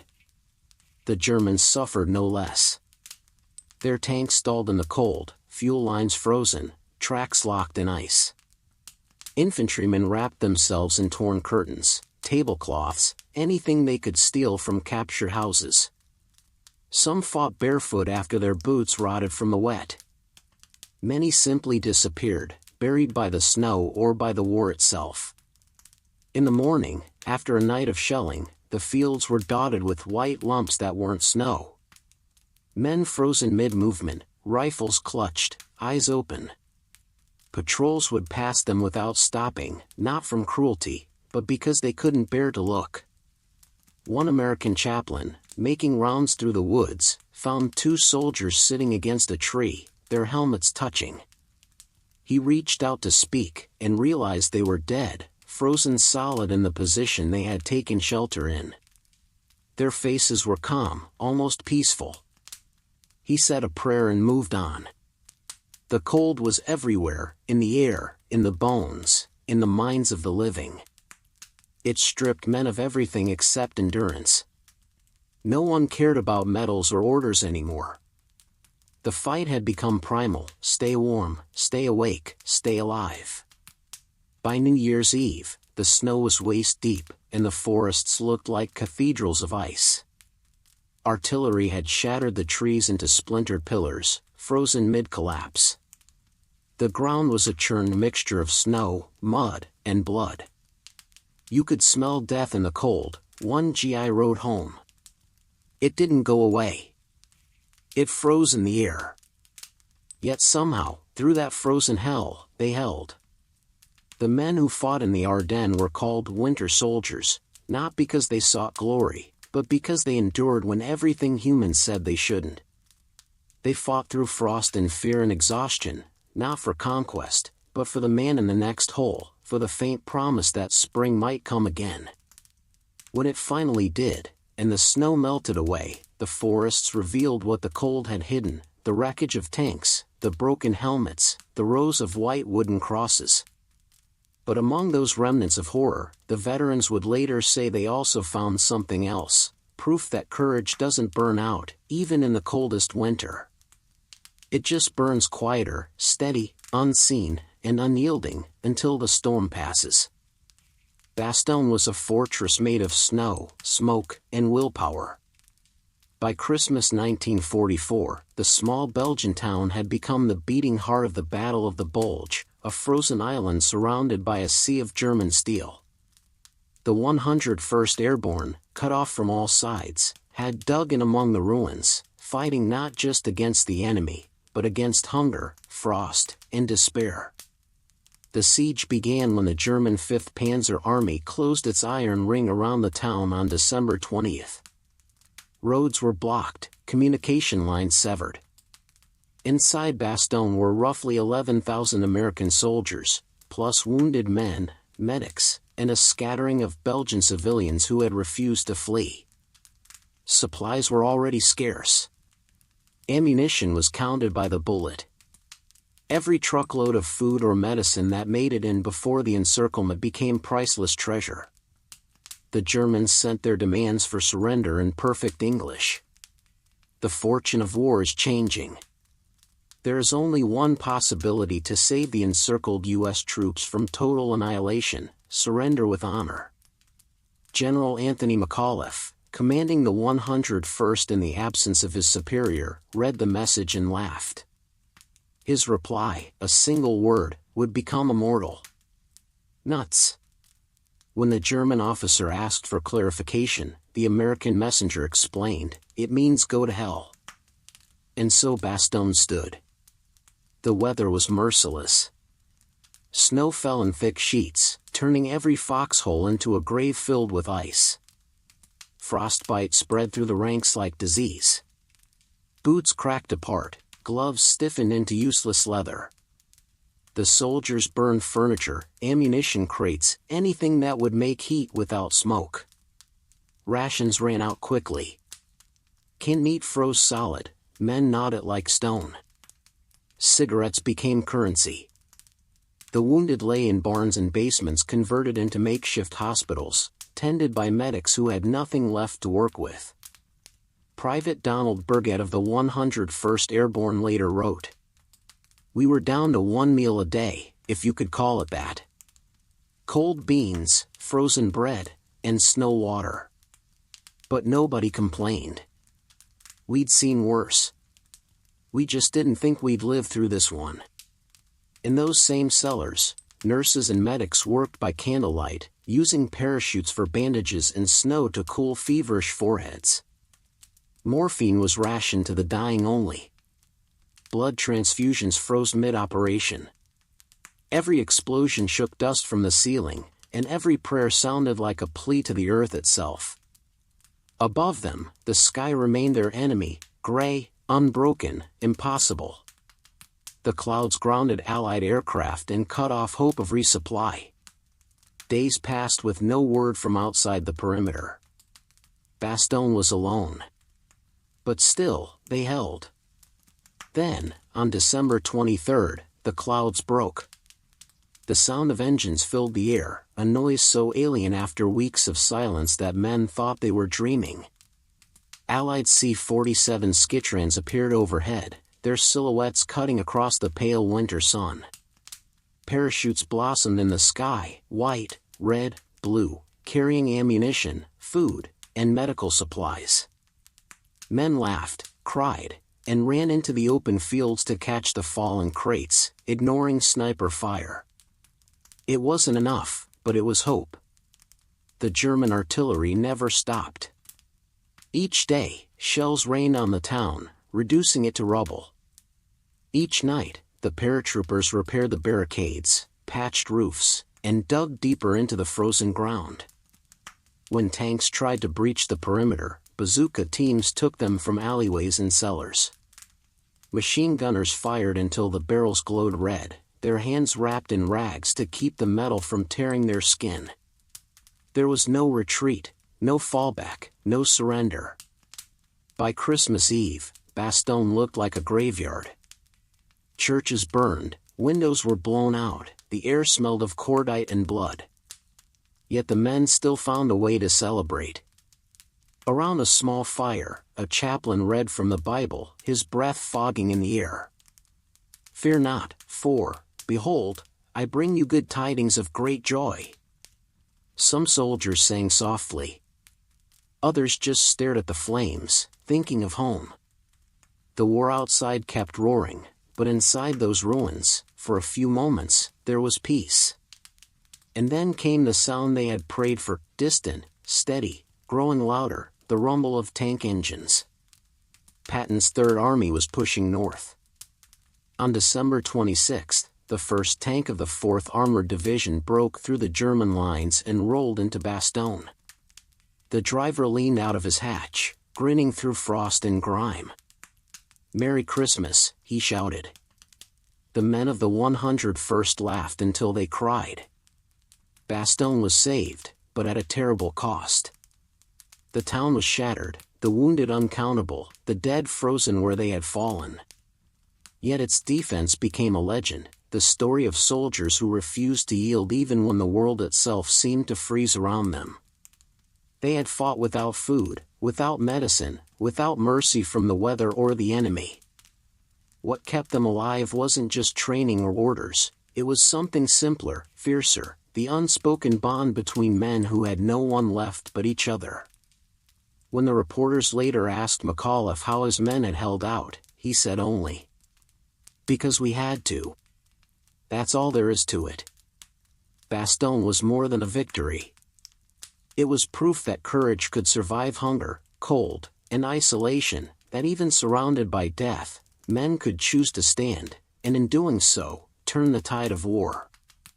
Christmas morning in the Ardennes was gray, bitter, and silent.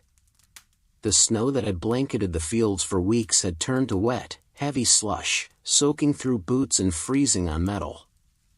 The men of Patton's Third Army had been fighting through that misery for days, a relentless push north through mud, mines, and machine gun fire, all to reach one word that had echoed through every order, every prayer: Bastogne. The town had become the symbol of the entire battle, a pocket of resistance surrounded, starved, and frozen, but still standing. To the soldiers trudging through the ice, Bastogne wasn't just a map point. It was their brothers, their comrades, trapped and holding on. On December 25, 1944, Patton's lead elements, the 4th Armored Division under General Hugh Gaffey, were closing in. The men had been marching and fighting for nearly a week without rest. Their tanks were coated in ice, their uniforms stiff from sweat that had frozen to cloth. Some hadn't slept in 2 days. None cared. Every man knew what waited ahead. The forests south of Bastogne were alive with the sounds of battle, artillery thudding in the distance, rifles cracking in the fog. The roads were choked with the debris of war, shattered jeeps, burned trucks, dead horses frozen where they'd fallen. Engineers worked frantically to clear the way, laying logs and gravel over the icy roads so the tanks could move. By noon, the first platoons of Lieutenant Colonel Creighton Abrams' tanks reached the village of Assinois, the last obstacle before Bastogne. German machine guns opened fire from the tree line, but the Americans were too close, too determined. The Shermans answered with thunder, 75mm rounds slamming into the woods, blowing apart bunkers and half-tracks. The battle raged for hours, and then, finally, there was silence. When the smoke cleared, Abrams gave the order to advance. The tanks rolled forward through the slush, past burning vehicles and broken fences. The lead Sherman, its gun blackened from use, crept over the crest of a hill, and there it was. In the valley ahead, shrouded in snow and smoke, stood Bastogne. The radio crackled to life. A voice came through, faint but unmistakable. "This is Bastogne. We're still here." The tankers smiled, some laughed, others just exhaled for the first time in days. They gunned the engines and pushed on, treads grinding over the ice. At 4:50 p.m., the first Sherman tank rumbled into Bastogne's southern perimeter. Paratroopers from the 101st Airborne were waiting, rifles still in hand. They looked half dead, faces gaunt, eyes bloodshot, uniforms torn and filthy, but when they saw the white star on the tank's hull, they began to cheer.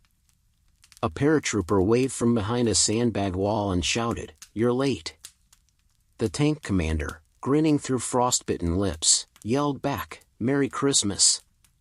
The two groups met in the middle of the road, tankers and paratroopers, soldiers who had fought on opposite ends of the same nightmare, now united in the cold. They shook hands, clapped each other on the back, and passed around cigarettes and chocolate. There was no ceremony, no speeches. Just relief so deep it felt like silence. Inside the town, word spread fast, "Patton's men are here." Men who hadn't smiled in days began to laugh. Wounded soldiers lifted their heads from stretchers. The medics, the cooks, the engineers, everyone who'd endured the siege knew what it meant. Bastogne would not fall. Patton himself, miles to the south, received the message from his forward commander. The note was simple. Contact made with Bastogne. He looked at the clock. It was Christmas Day. A Christmas present for the 101st, he said, then turned to his staff and added, and for the world. But the relief came at a cost. The roads behind his army were littered with burned-out tanks and frozen bodies. The Third Army had lost hundreds of men just in the final push. The snow, now mixed with blood and oil, turned the fields black and red. Even so, the sense of triumph was overwhelming. Soldiers talked of it for years afterward, not the speeches or orders, but that moment when the first tank rolled through the slush into Bastogne. The sight of it meant more than victory. It meant that the impossible had been done. The siege was broken. When night fell, the skies over the town were lit by the glow of fires still burning from the bombardment.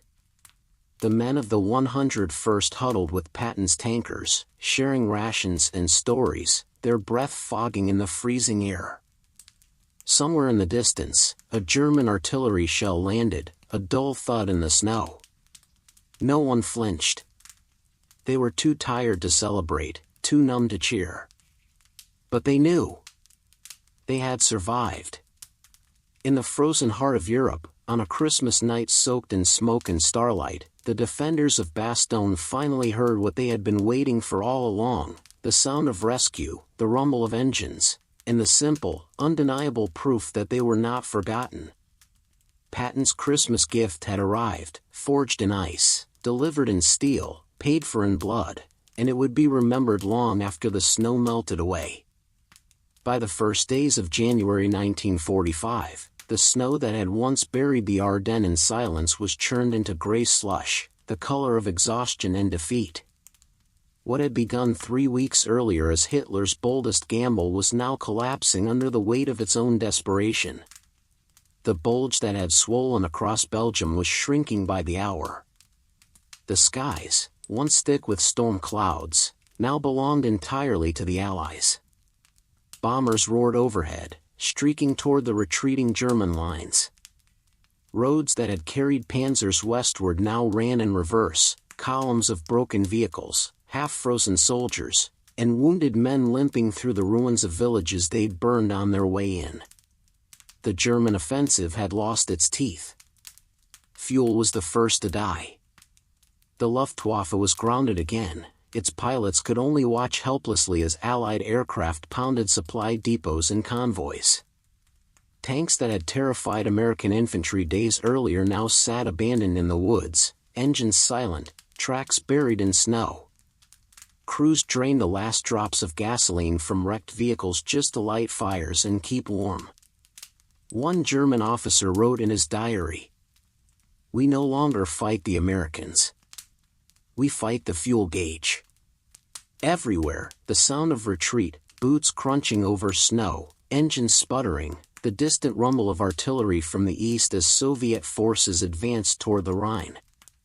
Hitler had promised that the Ardennes would split the Allies, force them into chaos, and turn the tide of the war. Instead, it had bled Germany dry. In the villages along the front, Bastogne, St. Vith, Houffalize, the Americans were no longer defending. They were advancing. Reinforcements had poured in from every direction. The 1st, 2nd, 4th, and 9th Infantry Divisions, the 3rd Armored, the 82nd Airborne, and Patton's 3rd Army, all converged on the Bulge like ice closing over a wound. Each day brought another town reclaimed, another ridge retaken. The frozen woods that had swallowed entire regiments now echoed with the sound of American artillery rolling east.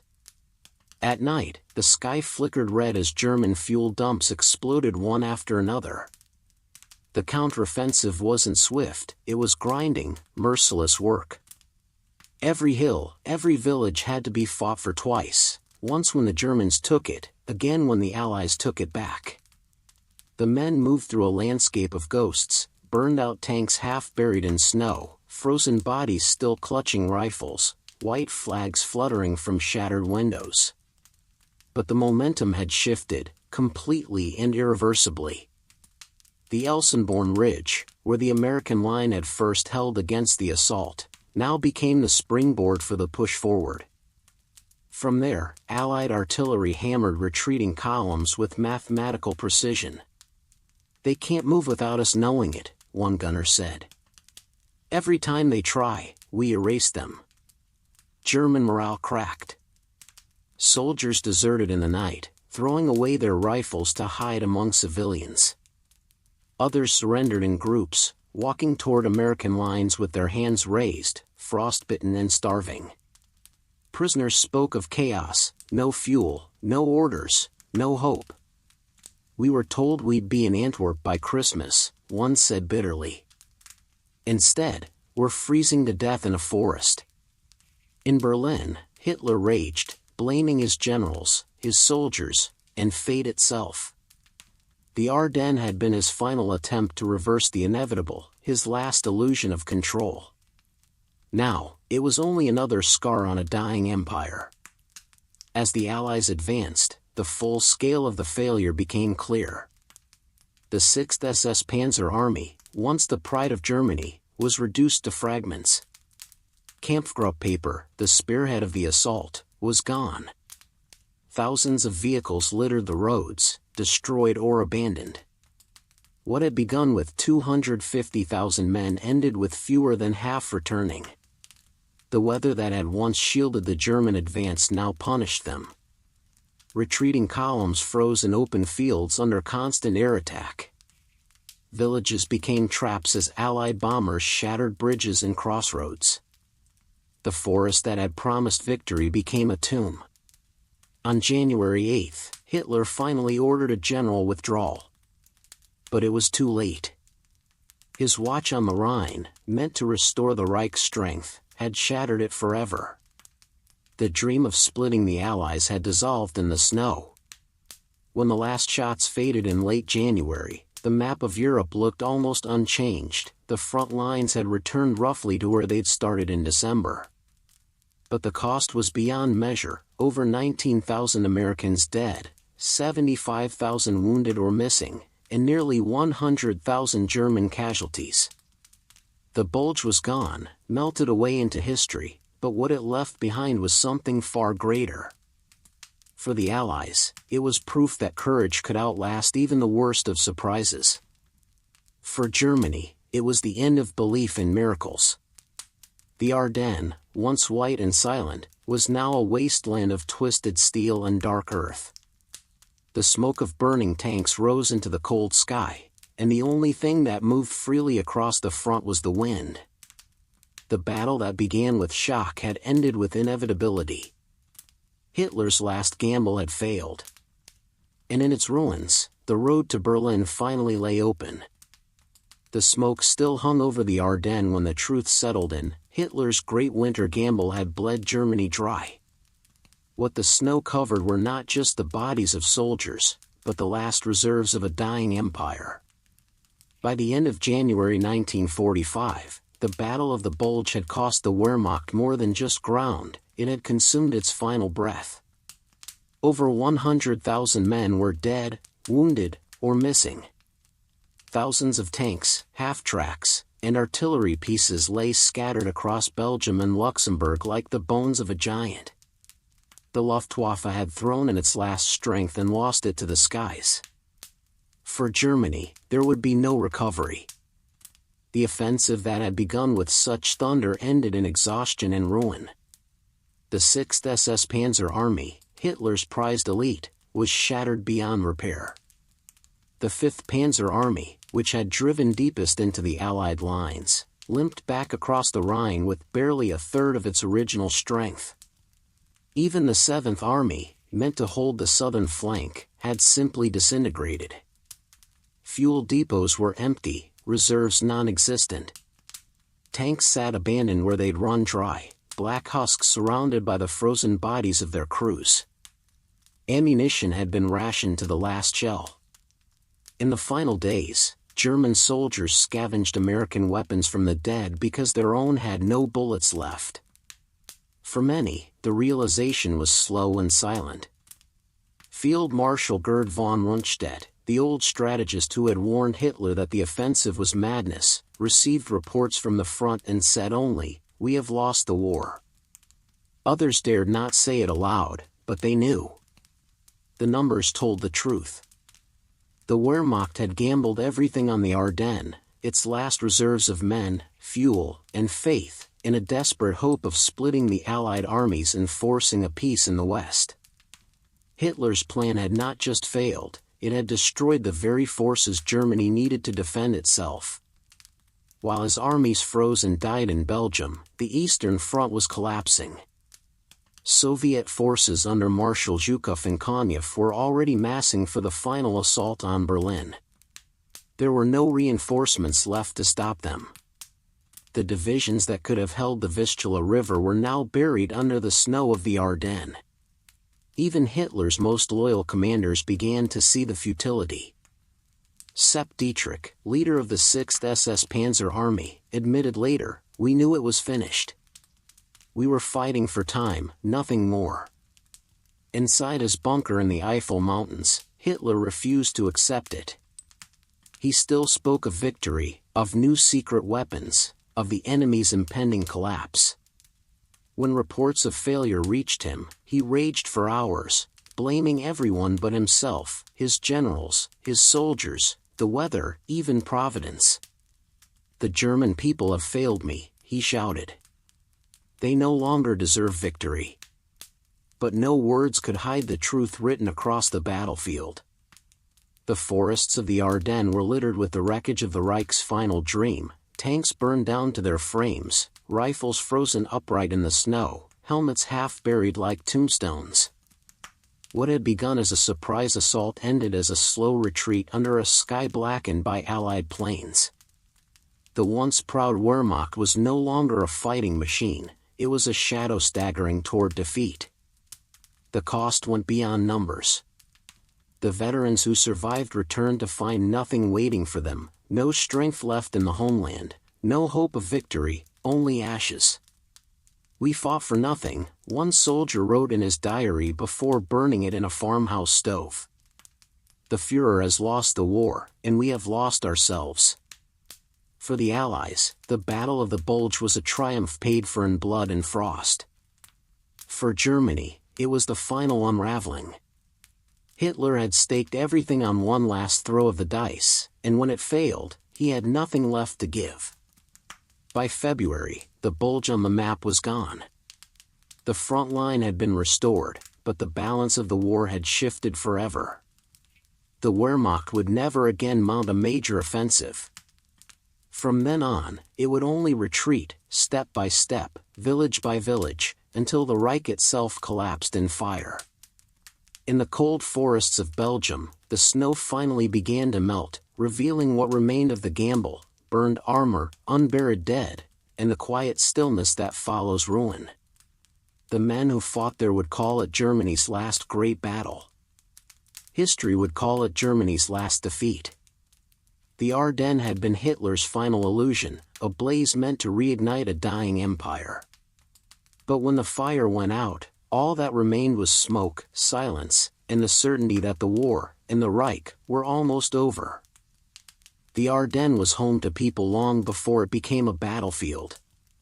Small villages, tucked between hills and forests, had stood quietly for generations, stone houses, church steeples, farms that marked the rhythm of life. But in the winter of 1944, that rhythm was shattered. When Hitler's offensive began, the war fell on the Ardennes like an avalanche. Villagers woke to the sound of artillery, to columns of tanks grinding through their streets, to their roofs trembling as shells passed overhead. The forests that had once sheltered hunters and shepherds became fields of death. For the Belgian and Luxembourgish civilians who lived there, there was no escape. The roads were jammed with soldiers and wreckage, the air filled with smoke and snow. families fled into cellars or forests with nothing but blankets and the faint hope of survival. In the village of Stavelot, an old woman named Madame Simon remembered the first German tanks appearing at dawn, black shapes rolling out of the mist. She hid in her basement with her grandchildren while artillery shook the walls. When the door burst open, it wasn't soldiers who came through first, but frightened neighbors, seeking any corner of safety. Whole towns were erased in a single day. Houffalize, La Roche, Saint Vith, and countless smaller hamlets were crushed under bombardment. Houses burned until the snow itself turned gray from the smoke. The scent of pine and gunpowder hung in the air. Civilians dug into the earth to survive. Families huddled in cellars, listening to the thud of explosions above them. Candles burned low, casting trembling shadows on cracked walls. The cold was merciless, frost crept across the ceilings like vines. In some basements, a dozen people shared a single loaf of bread, breaking it silently while shells fell outside. In Bastogne, where the siege was fiercest, civilians and soldiers endured side by side. The town's hospital, if it could be called that, was a cluster of cellars and barns filled with the wounded. Belgian women became nurses overnight, tearing up sheets for bandages and boiling snow for water. Children carried buckets of supplies under fire. One woman, Renée Lemaire, a local nurse, became known as the Angel of Bastogne. She worked tirelessly tending to wounded Americans until an artillery shell hit the building where she was helping. She was killed instantly, along with dozens of soldiers she had refused to leave. Elsewhere, villagers risked their lives to shelter the stranded and wounded. In one farmhouse near Manhay, a family hid 2 American paratroopers in their barn for 10 days, feeding them potatoes and soup while German patrols searched nearby. "We were scared every second," one of the survivors recalled. But they smiled and said, "You stay alive. That's your victory." Not all were so fortunate. The SS, especially units under Joachim Paper, left a trail of atrocities in their wake. In Stavelot, more than 130 civilians, including children, were executed as German forces accused them of helping the Americans. The snow that covered the town could not hide the horror beneath.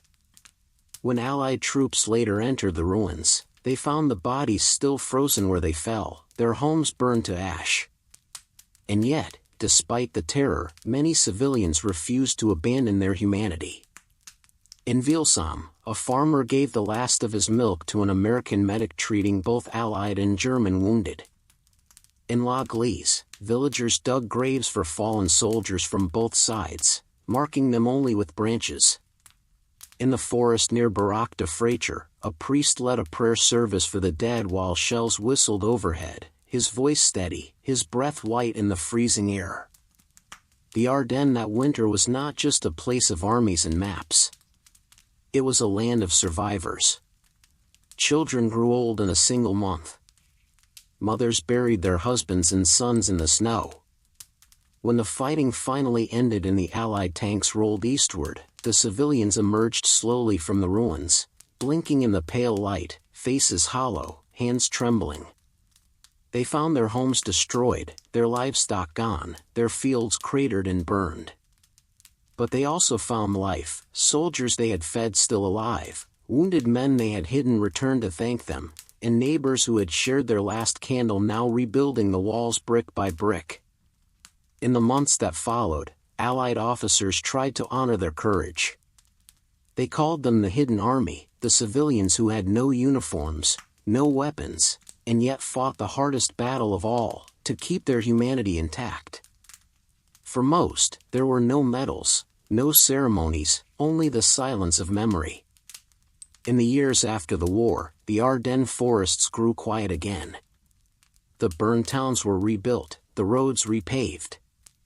But if you walk there in winter, when the wind moves through the pines, you can still feel what they endured, the echo of a door slamming against wind, the faint toll of a bell from a half-ruined church, the whisper of a child's voice in the cold.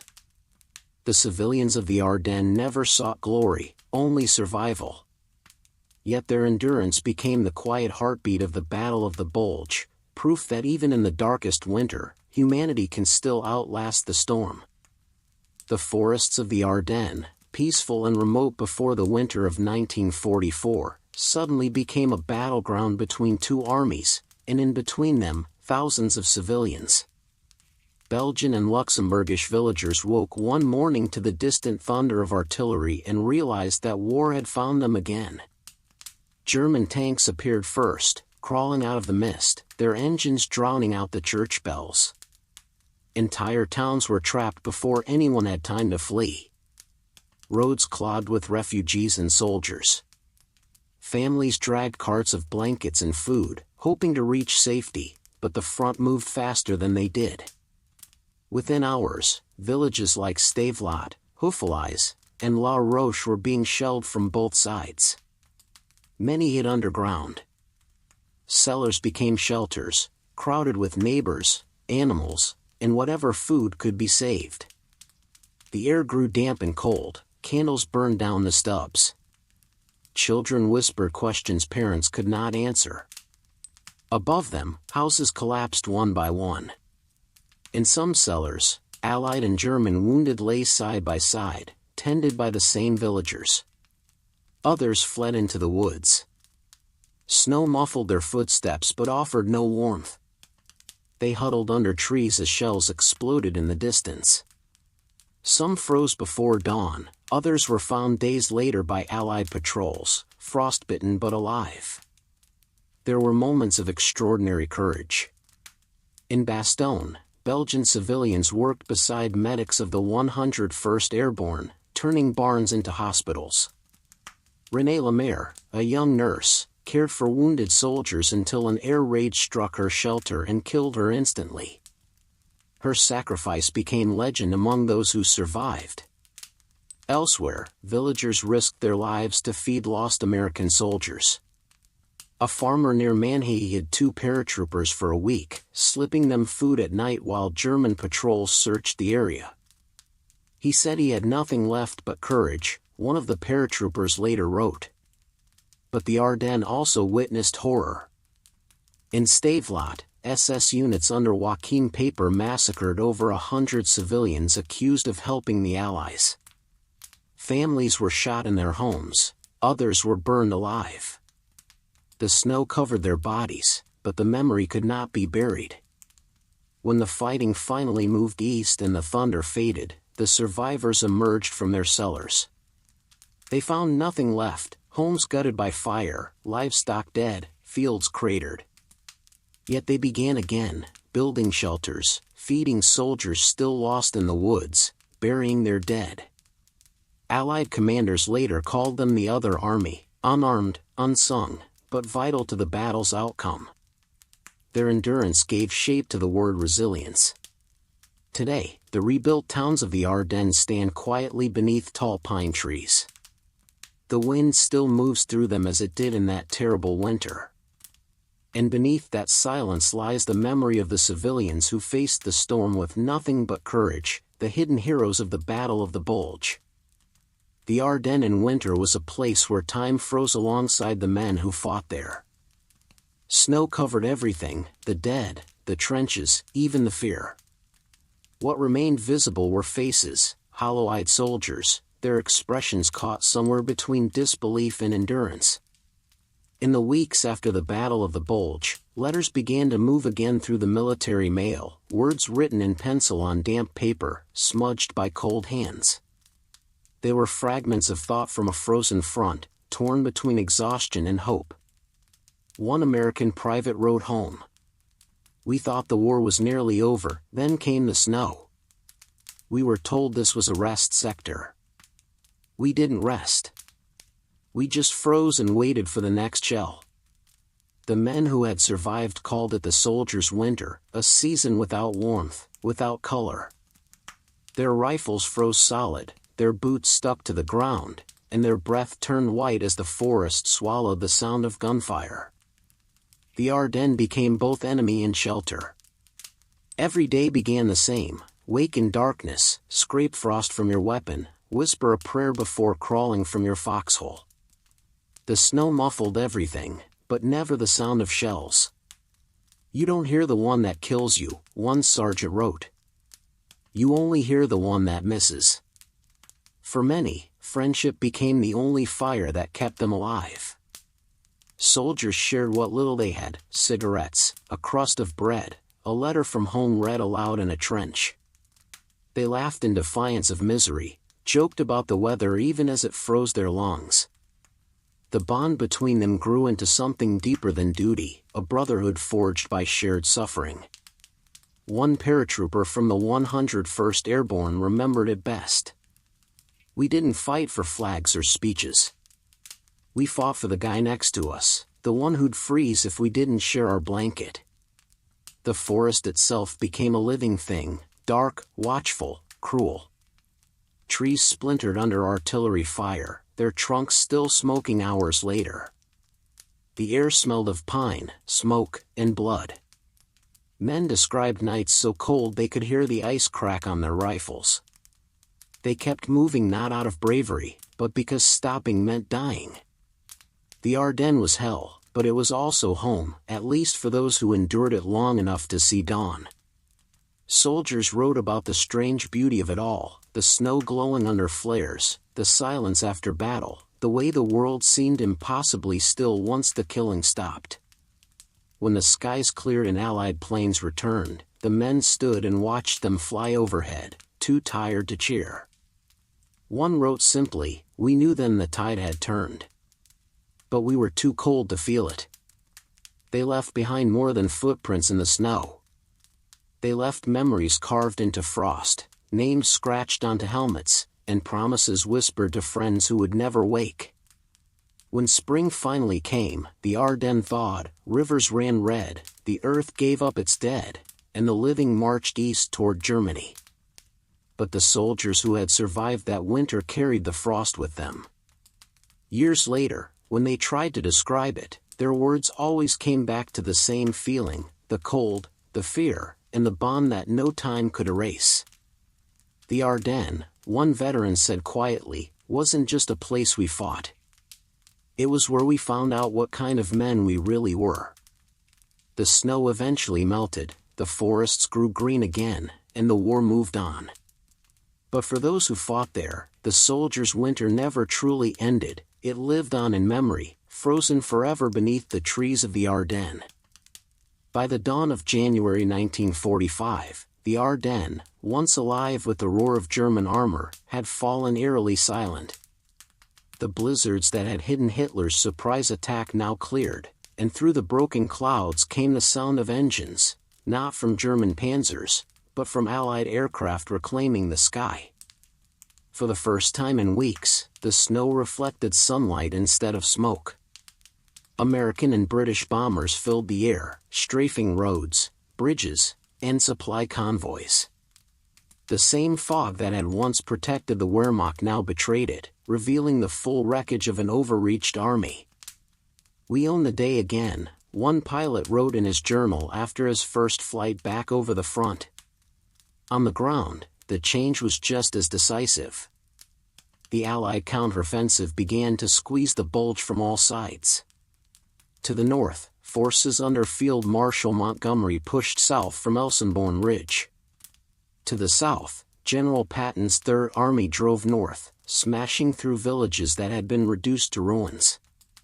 Between them, the German spearhead, once stretching deep into Belgium, was being cut off and crushed. The Ardennes offensive, Hitler's last gamble, was unraveling hour by hour. The German army's most dangerous enemy wasn't the Americans or the British anymore, it was the fuel gauge. Every tank that moved burned through precious reserves that could never be replaced. The Luftwaffe, grounded again, couldn't protect convoys. Panzer divisions that had terrified Allied troops only weeks before now sputtered to a halt in the snow. Crews drained oil from destroyed vehicles just to keep a handful of engines alive.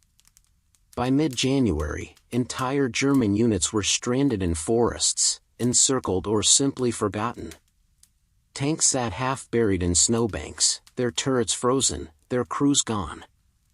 Many soldiers began the long walk back east, through forests that smelled of smoke and blood, leaving behind weapons and the last remnants of Hitler's ambition. The counterattacks were merciless. Patton's men clawed their way north through ice and mud, liberating towns one by one. "It's like digging the enemy out of a grave," an infantryman said. Each step forward revealed another destroyed village, another frozen body, another reminder of what the German gamble had cost. The roads that had once carried the might of the Wehrmacht were now graveyards of steel. Burned-out half-tracks, shattered trucks, and wrecked Tigers lined every path through the woods. Allied engineers counted over 700 armored vehicles abandoned or destroyed during the retreat. In the north, the U.S. First Army drove through the ruins of St. Vith, finally recapturing the crossroads that had defined the German advance. It was a victory carved from rubble, a town that no longer existed except in name. By the third week of January, the Bulge was shrinking fast. What had once been a proud, deadly wedge of German ambition now looked like a bruise fading from a dying body. The Allies pressed eastward until the line returned almost exactly to where it had been in early December, except now, the German army was broken. On January 25, 1945, the Allies officially declared the Battle of the Bulge over. The numbers told the story of a disaster. Nearly 100,000 German casualties. Over 800 tanks and assault guns lost. The last operational strength of the Wehrmacht spent in one futile blow. For the Allies, the cost was terrible but survivable: 19,000 Americans dead, 47,000 wounded, and thousands more missing. Yet from that suffering rose a renewed certainty: the end was coming, and the road to Berlin lay open. In the forests of Belgium, the fires slowly died. The snow covered the tracks of retreat, softening the scars of battle. But beneath the silence lay the echoes of those who had fought and fallen. Hitler's last offensive, born of desperation, sustained by illusion, had ended as all doomed things do, in exhaustion and surrender. The Bulge on the map was gone. The dream of a revived Reich with it. And as Allied soldiers warmed their hands over makeshift fires, watching the last columns of prisoners march eastward, one of them murmured a truth that would outlast the winter. In the bitter heart of the Ardennes winter, when every tree hit a sniper and every breath turned to frost, the men of the 101st Airborne Division stood their ground in the besieged town of Bastogne. Surrounded, frozen, starving, they refused to break. What they held onto was not just a town on a map, but the fragile hope of an army stretched to its limits. By late December 1944, Bastogne was encircled by German armor on all sides. The roads were cut, supply lines severed, and snow buried the foxholes so deep that some men slept sitting upright to avoid suffocation. Every morning brought artillery that shook the ground like thunder. Every night brought silence broken only by the groan of the wounded and the wind whispering through splintered trees. Inside that frozen ring, the 101st Airborne became more than soldiers, they became a symbol. Letters home told stories of impossible endurance, often written in humor so dark it was almost defiant. One private scrawled on the back of a ration label: "Cold, hungry, tired, but still not impressed by the German army." Their commanding officer, General Anthony McAuliffe, captured that same spirit when German envoys arrived with an offer to surrender. They delivered a neatly typed message demanding that Bastogne lay down its arms to avoid further bloodshed. McAuliffe, exhausted and annoyed, simply replied with one word: "Nuts." The reply confused the Germans. The Americans laughed until they cried. It wasn't just defiance, it was sanity and madness, laughter in the face of annihilation. The message spread like wildfire through the trenches, whispered by freezing lips. The old man told them nuts. It became their rallying cry. For days, the men lived on meager rations, a biscuit, a handful of snow, and what little coffee could be scraped together from broken canisters. Ammunition was so scarce that some soldiers scavenged rounds from the dead. The wounded filled cellars, barns, and even churches. In one makeshift hospital, nurses worked without morphine, using whiskey to dull pain and prayers to fill the silence. And yet, morale never truly broke. One sergeant wrote in his journal, "We're surrounded. That simplifies things. Now we can shoot in every direction." It was more than bravado, it was belief. A kind of iron humor that refused to let despair win. When Patton's Third Army finally broke through on December 26, the relief columns found men who were gaunt, hollow-eyed, and caked in ice, but still standing. One officer described the moment simply. They didn't cheer. They just nodded and went back to work. For the rest of the war, Bastogne became more than a battle. It became a story whispered through mess halls and headquarters, the place where winter itself tried to kill an army and failed. The siege had lasted a week, but its legend would outlast the war. Newspapers back home called them the heroes of Bastogne. To the men who survived, it was just another frozen hill they refused to leave. They buried their friends in snow, patched their wounds with tape and grit, and when asked later how they held out, most just shrugged. "We didn't have a choice," one paratrooper said. "If we'd run, we'd have died tired." The 101st Airborne's stand became the moral victory of the entire winter campaign, proof that courage could be stronger than artillery, that resolve could outlast hunger, and that humor could keep men human even when the world froze around them. In the years that followed, generals would study the tactics of Bastogne, historians would write about the logistics, but the men who had been there remembered something simpler: the sound of boots crunching in snow, the smell of gun oil and frost, the steady thump of artillery like a heartbeat in the dark. And somewhere, between the laughter and the silence, between the cold and the courage, the spirit of the 101st Airborne became eternal, the iron will that refused to surrender, even when surrounded by death. The snow had not stopped falling for days, and the men trapped in Bastogne were running out of everything: bullets, bandages, bread, even hope. The sky above them was a gray, frozen ceiling that never lifted. They could hear the distant drone of Allied planes but never see them, and each day that passed without help felt like another shovel of snow over their own graves. Then, on December 23, 1944, the miracle began. At dawn, the clouds broke.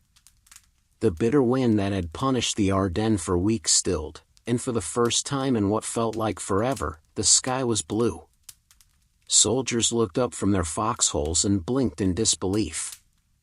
One man muttered, "It's too quiet."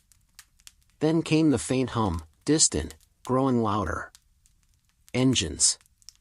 Over the horizon, wave after wave of C-47 transport planes appeared, silver shapes glinting against the morning sun. They came low and steady, ignoring the tracers that arced toward them from German guns. Parachutes bloomed across the sky, white, orange, and green, drifting down like snowflakes. For the men below, it was the most beautiful sight they had ever seen. Inside Bastogne, the paratroopers dropped their rifles and ran into the open, waving their helmets and shouting through the cold air. Boxes crashed into fields and forests, ammunition, rations, medicine, even chocolate. "The angels finally found us," one sergeant laughed, tearing open a crate of supplies with numb fingers. The airmen risked everything. Many of the C-47s flew without fighter escort, skimming low through bursts of flak to make sure the cargo reached the encircled men. Some were hit and went down in flames, crashing into the snow beyond the town's edge. Those who survived the crash were often found later, frozen but still clutching their flight manuals and mission logs. By noon, the defenders had enough food to last another week. Ammunition was redistributed, the medics finally had morphine and fresh bandages. It wasn't just supplies, one lieutenant wrote. It was faith in a box. Proof that we hadn't been forgotten. But the airlift was only part of the salvation. The same clear weather that allowed the supply planes to fly also unleashed the Allied air forces upon the German front. Fighter bombers, P-47 Thunderbolts and Typhoons, roared over the forests, strafing convoys and hammering tanks that had been hidden from the skies for weeks. From the cockpit of one fighter, an American pilot later wrote, "It was like watching an army melt. Every column, every crossroads, we hit them until they stopped moving." The German retreat that followed was chaos. Panzers abandoned for lack of fuel, trucks overturned in ditches, soldiers trudging through the snow on foot, leaving behind the wreckage of the Ardennes dream. For the first time since the offensive began, the Germans looked upward with fear. The skies no longer belonged to them. To the men in Bastogne, the sound of those engines meant life. Even as bombs fell in the distance, they smiled. "That's our music," one paratrooper said, listening to the rhythmic thunder of Allied aircraft. By nightfall, the town was lit not by explosions but by flares from the supply drops, soft, flickering light over fields of white. Medics worked through the night, soldiers feasted on tinned meat, and for the first time in days, laughter echoed through the ruins. The next morning, the snow glittered like glass beneath the sun. The sky was a clear, endless blue, the same color it had been before the war began, before everything was broken. Men who had gone to sleep expecting death woke to the sound of life returning, carried on the wings of aircraft they would never see again. The siege of Bastogne was not yet over, but its outcome had changed. The blue sky over the white fields meant freedom was coming. One paratrooper, writing in a mud-stained notebook that night, captured the feeling best. When the guns finally fell silent in the Ardennes, the snow remained, white, deep, and still. But beneath it lay the cost of heroism, a battlefield frozen over graves. The Battle of the Bulge had lasted 6 relentless weeks. It was the largest, bloodiest fight the American army had ever faced. Over 19,000 Americans were dead, their bodies lying where the cold had claimed them. 47,000 more were wounded, and another 23,000 were taken prisoner, marched east through blizzards into the depths of Germany. Each statistic told only a fraction of the story, the suffering, the courage, the silent endurance of those who survived. The Ardennes was not a place for heroes in the traditional sense. It was a place where survival itself became an act of heroism.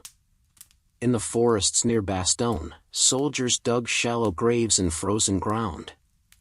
The soil was too hard for proper burial, so they used snow and branches instead. One medic wrote, "We buried them where they fell, marked only by a rifle in the drift. The snow will remember their names longer than we will." Many of the dead never made it home. They vanished into the white wilderness, found months later when the spring thaw came and the rivers ran red again. Those who lived carried scars that would never heal.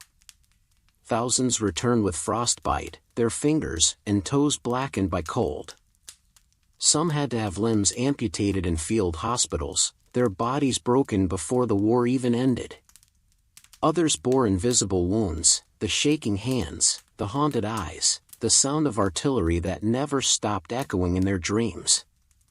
One private, writing from a hospital in France, confessed to his mother, "I can still hear them. Every time I close my eyes, I'm back in that forest. It's always snowing, and someone's always calling for help." For the Germans, the losses were even worse. Over 100,000 soldiers were killed, wounded, or captured. The divisions Hitler had promised would bring victory were gone forever, entire panzer armies reduced to wreckage. The Luftwaffe was shattered, the last fuel reserves burned. The Ardennes was meant to be Germany's great resurgence. Instead, it became its last breath. An SS officer taken prisoner after the battle said quietly to his captors, "We threw everything we had into the fire. There's nothing left to burn." Civilians, too, paid a price that history seldom counts. Hundreds of Belgian and Luxembourgish villagers died in their homes, victims of shellfire or reprisals. Families who had hidden in cellars for weeks emerged into towns that no longer existed. They began again amid ruins, building walls over ground still laced with mines. The men who fought there rarely spoke of glory afterward. They spoke of cold, of hunger, of the way the snow turned pink each morning. One officer summed it up in a letter to his wife. "They'll call it victory. But it didn't feel like one. It felt like surviving the end of the world." When news of the battle reached home, newspapers called it the miracle of the Ardennes. But the soldiers who had fought there knew better. It wasn't a miracle, it was endurance, bought with everything they had left to give. The Battle of the Bulge was the turning point that broke the last strength of the Nazi war machine. It opened the road to the Rhine, to the fall of Berlin, to the end. But it also left a wound that ran deep through every man who had walked through that winter. In the spring that followed, the snow melted away, revealing what the cold had hidden: fields pitted with craters, tanks rusting under the thaw, helmets half buried in mud. On trees, soldiers' names were carved into the bark, as if to remind the living that they had been there. Historians would later call it America's greatest battle of the war. The men who fought it called it something simpler: the winter that never ended. They had held the line. They had endured the impossible. But the victory that came with it was written in frost and blood, and carried forever in silence. The Battle of the Bulge was more than a struggle of soldiers in snow and mud. It was a contest of minds, a duel between generals, fought as fiercely in headquarters as it was on the frozen ground.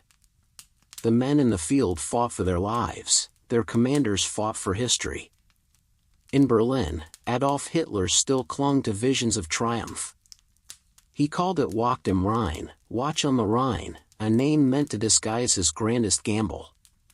Surrounded by generals who no longer believed in victory, Hitler's delusion became his last weapon. "The Americans are weak," he said. "They cannot fight a winter war." He pored over maps with trembling hands, tracing arrows across Belgium toward Antwerp, imagining the Allies collapsing as they had in France in 1940. Across the lines, General Dwight D. Eisenhower, Supreme Commander of Allied forces, studied the same maps in silence. He saw what Hitler did not: the fragility of German logistics, the impossibility of their fuel supply, the desperation behind their boldness. Eisenhower's genius was not in rash brilliance but in calm coordination. While Hitler commanded by shouting, Eisenhower commanded by uniting Americans, British, Canadians, and Free French under one steady plan. His decision was swift and simple: contain, reinforce, counterattack. Even as his subordinates argued, Eisenhower saw the battle not as chaos, but as opportunity. "The enemy has given us a perfect chance," he said quietly. "They've stretched themselves thin, and we'll cut them off." On the German side, Field Marshal Walter Model, known as Hitler's fireman, tried to turn disaster into order. He had seen the Eastern Front collapse under similar dreams and knew this offensive was suicide. But loyalty, not logic, bound him. From his command post in the woods near Spa, he issued orders to divisions that no longer existed, their names still on paper but their soldiers dead or scattered. He begged for permission to retreat, to preserve what remained of the army. Hitler refused. "No withdrawal," the Führer demanded. "Every man must fight where he stands." Model obeyed, outwardly. Inwardly, he began to prepare for defeat, moving what little armor he had left to defensive positions along the Rhine. Then there was Patton. While Model struggled to hold his crumbling lines, General George S. Patton turned the tide of the war through sheer willpower and fury. His Third Army, positioned far to the south, was supposed to be resting and resupplying. But when the German offensive hit, Patton reacted faster than any map or meeting could keep up with. "We'll attack north," he declared, stunning his staff. "We'll relieve Bastogne and crush their flank. Get me a route, I don't care how." It was military improvisation on a scale rarely seen. Within 48 hours, Patton's entire army, tanks, artillery, and tens of thousands of men, pivoted 90 degrees through snow and chaos. He moved faster than the weather, faster than the enemy could comprehend. While Montgomery in the north urged caution and consolidation, Patton pushed with fury. "Hold nothing back," he told his officers. "We're going to keep moving until we freeze or win." The contrast could not have been sharper. Montgomery, deliberate and cautious, believed in tightening the noose. Patton, reckless and intuitive, believed in punching through the heart of the storm. Eisenhower balanced them both, the measured and the bold, understanding that their rivalry, however fierce, kept the Allies sharp. Reports from the front poured in, towns retaken, roads cleared, German columns shattered by counterattack. Eisenhower read them quietly and said only, "Good. Let's finish it." Meanwhile, Hitler refused to believe the truth. In his bunker, he demanded that the offensive continue, even as his generals reported divisions destroyed, tanks without fuel, and men freezing in the woods. "Antwerp is still the goal," he barked, slamming his fist on the table. But the map before him was a fantasy, his dream of conquest dissolving under the reality of Allied firepower and his own blindness. By January 1945, the outcome of the generals' duel was clear. Eisenhower's calm unity had outmatched Hitler's hysteria, Patton's precision and audacity had outmaneuvered Model's exhaustion. When Model finally reported that the offensive was over, Hitler refused to accept it. "No," he shouted. "It is not over. We will counterattack again." But there were no reserves left. Eisenhower, reading the intercepted reports, leaned back in his chair and said to his staff, "Then the war will end as it began, with Hitler believing in things that don't exist." The Battle of the Bulge ended not only in military defeat but in the death of German command. Hitler had gambled his final cards and lost them to men who understood that war is not won by rage or pride, but by discipline, unity, and endurance. Patton himself, standing among the wreckage of tanks and burned-out forests, summed it up with the blunt truth only he could deliver. "They hit us hard. We hit back harder. That's all war ever is." And so the duel ended, not with surrender, but with inevitability. The will of a dictator, the brilliance of his generals, the chaos of his gamble, all buried beneath the snow of the Ardennes, outlasted by the calm strategy of men who refused to break. By January 1945, the last fires of Hitler's ambition were flickering out in the frozen forests of Belgium. The Battle of the Bulge, his grand gamble, his final attempt to change the tide of the war, had ended not in triumph, but in ruin. The Wehrmacht, once the most feared army in the world, was now retreating through snow and silence, its tanks burning, its soldiers broken, its faith gone.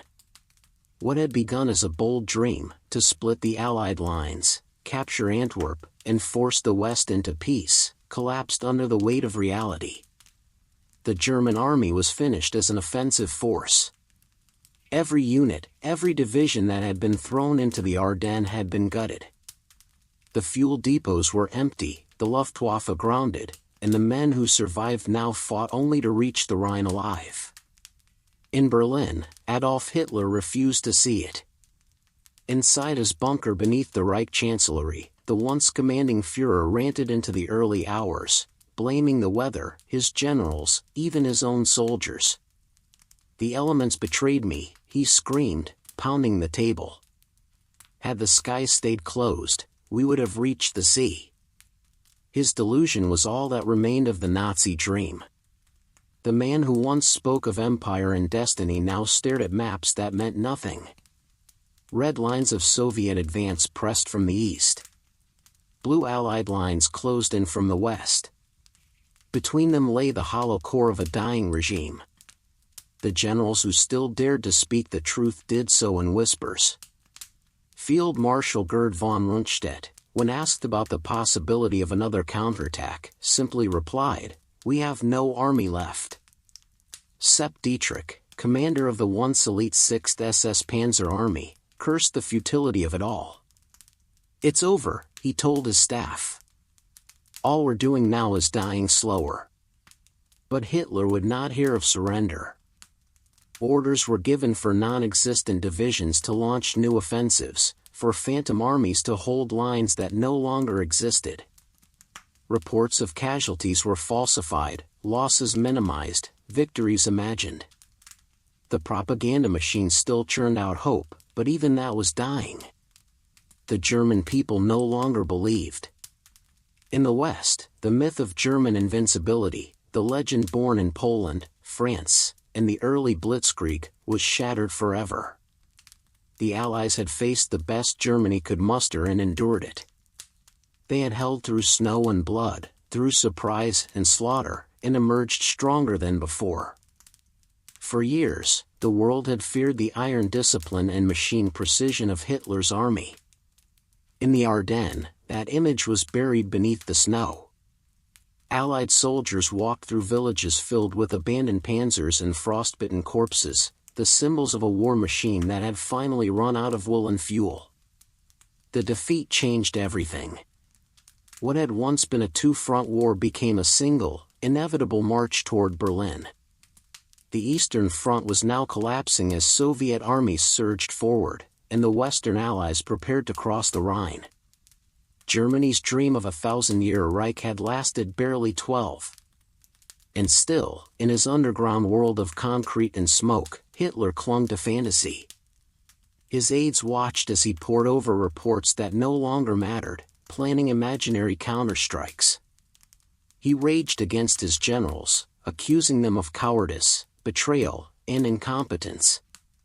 "If the German people cannot win this war," he shouted, "then they do not deserve to live." But no amount of fury could change the truth. The Nazi dream had died in the Ardennes. The failure of the offensive marked the end of Germany's ability to wage war on its own terms. From that point on, the Reich would only retreat, fighting not for victory but for time. Every battle after the Bulge was a rearguard action, every command a delaying order, every soldier a ghost walking toward the end. For the Allies, the victory was more than tactical, it was psychological. The myth of the invincible German soldier was gone. The once endless war machine had proved mortal. The Ardennes had broken the last illusion of Nazi power. In the snow-covered ruins of towns like Bastogne, La Roche, and Saint-Vith, the dream that had begun in 1933 finally met its end. Hitler's vision of empire, his promise of destiny, his obsession with domination, all of it melted into the same frozen ground that held his last army. When the survivors of the battle marched east toward Germany, they passed wrecks of panzers still smoldering in the cold. One soldier looked at the blackened cross on a tank turret and said quietly, "This is where their war ended." He was right. The Ardennes had not only stopped an offensive, it had buried a belief. The Third Reich's last hope froze to death in the winter of 1944. And though Hitler lived a few months more, his dream was already gone, broken beneath the snow and silence of a forest that had seen the death of his empire. When the battle ended, the soldiers marched on, but the people of the Ardennes stayed behind. Their war didn't end with the silence of the guns. It began with it. In January 1945, as the snow finally stopped falling, the civilians crept out of cellars, caves, and barns. What they saw was a landscape that barely resembled home. The villages of Saint-Vith, La Roche, and Houffalize were nothing more than charred skeletons of walls. Roofs were gone, windows shattered, streets buried beneath mounds of snow and rubble. Smoke still rose from what had been kitchens, schools, and churches. Families wandered through what was left, their faces pale and windburned. Children picked through debris looking for anything that hadn't frozen solid: bread, clothing, firewood. Old men searched for animals that hadn't starved or been slaughtered by passing armies. Mothers carried photographs in their pockets, asking every soldier and stranger the same question: "Have you seen him?" The front line had moved east, but the war's shadow still lay over the Ardennes. Mines and unexploded shells hid beneath the drifts. Dead men, German, American, and civilian, lay half buried in the snow, waiting for the thaw to bring them back to light. For months after, farmers would uncover them in their fields, skeletons tangled in barbed wire or slumped beside rusting rifles. In Bastogne, where the siege had been fiercest, the cellars smelled of smoke and sickness. Families had lived underground for weeks, listening to bombs fall and praying the walls would hold. Now they emerged blinking into daylight, stunned that the world still existed. The town's hospital was overflowing with wounded soldiers, so local women turned their homes into wards, caring for the dying with what little they had left: clean snow for water, rags for bandages, and quiet hands for comfort. One Belgian nurse, Marie Dujardin, wrote in her journal, "The war is over for them, but not for us. The soldiers go home. We begin again, with ashes." In Stavelot, the site of one of the worst massacres, the survivors began the painful work of identifying their dead. Entire families were gone, burned in their homes or executed in the streets. The churchyard became a temporary cemetery, crosses of wood and branches rising unevenly from the frozen ground. There were no funerals, only silence and the sound of shovels striking ice. And yet, even among the ruins, something began to stir, a faint pulse of humanity returning through the frost. Allied soldiers shared their rations with starving villagers, handing out chocolate bars and canned meat to children who hadn't eaten in days. In return, locals opened their ruined homes to the weary troops, offering warmth where there was little left to give. A soldier from the 101st Airborne later recalled, "We gave them our food, and they gave us their fire. We didn't speak the same language, but we understood each other. We'd all survived hell." As the snow melted in the spring, the people began to rebuild. Brick salvaged from shattered walls became the foundation of new homes. Burned-out churches were patched with tin and timber. Farmers led horses through cratered fields, sowing seeds into earth still scarred by shellfire. They rebuilt not because they had the strength, but because they had no other choice. The war had taken everything: loved ones, livelihoods, faith, and left only the need to live again. One priest in La Roche spoke at a mass held in the ruins of his church, his voice trembling in the cold. "We will build again, not because we forget, but because we must remember differently. The dead have done their part. Now we must do ours." In time, flowers grew where tanks had burned. Children played in meadows where soldiers once crawled through snow. The forest began to heal, its trees stretching toward the sun once more. But under that peace lay the memory of what winter had done, the frost that had taken lives, the silence that had followed, and the courage of those who endured it. The civilians of the Ardennes had no medals, no speeches written in their honor. Their victory was quieter, the sound of hammers striking wood, of mothers calling their children home, of laughter slowly returning to the valleys. They were the ones who survived beyond the front lines, who proved that even in the coldest season of human cruelty, warmth could return. And as spring crept back into the blackened woods, it was not soldiers who restored the Ardennes, but the people who refused to let it die. When the guns went silent and the snow melted away, the Battle of the Bulge did not end, it simply moved into memory. The fighting stopped in January 1945, but in the years that followed, the battle lived on in books, photographs, and fading recollections told around kitchen tables. It became one of the most retold episodes of the Second World War, a story of endurance, courage, and cold. But memory, like snow, has a way of softening edges and covering scars. The first memories came from the men who had been there. Soldiers scribbled notes in field diaries, sometimes on scraps of ration paper or torn maps. Many would not speak of what they'd seen for years, but when they finally did, their words revealed a truth far removed from the clean lines of a victory map. One infantryman wrote, "We were proud, yes, but mostly, we were just cold, scared, and tired.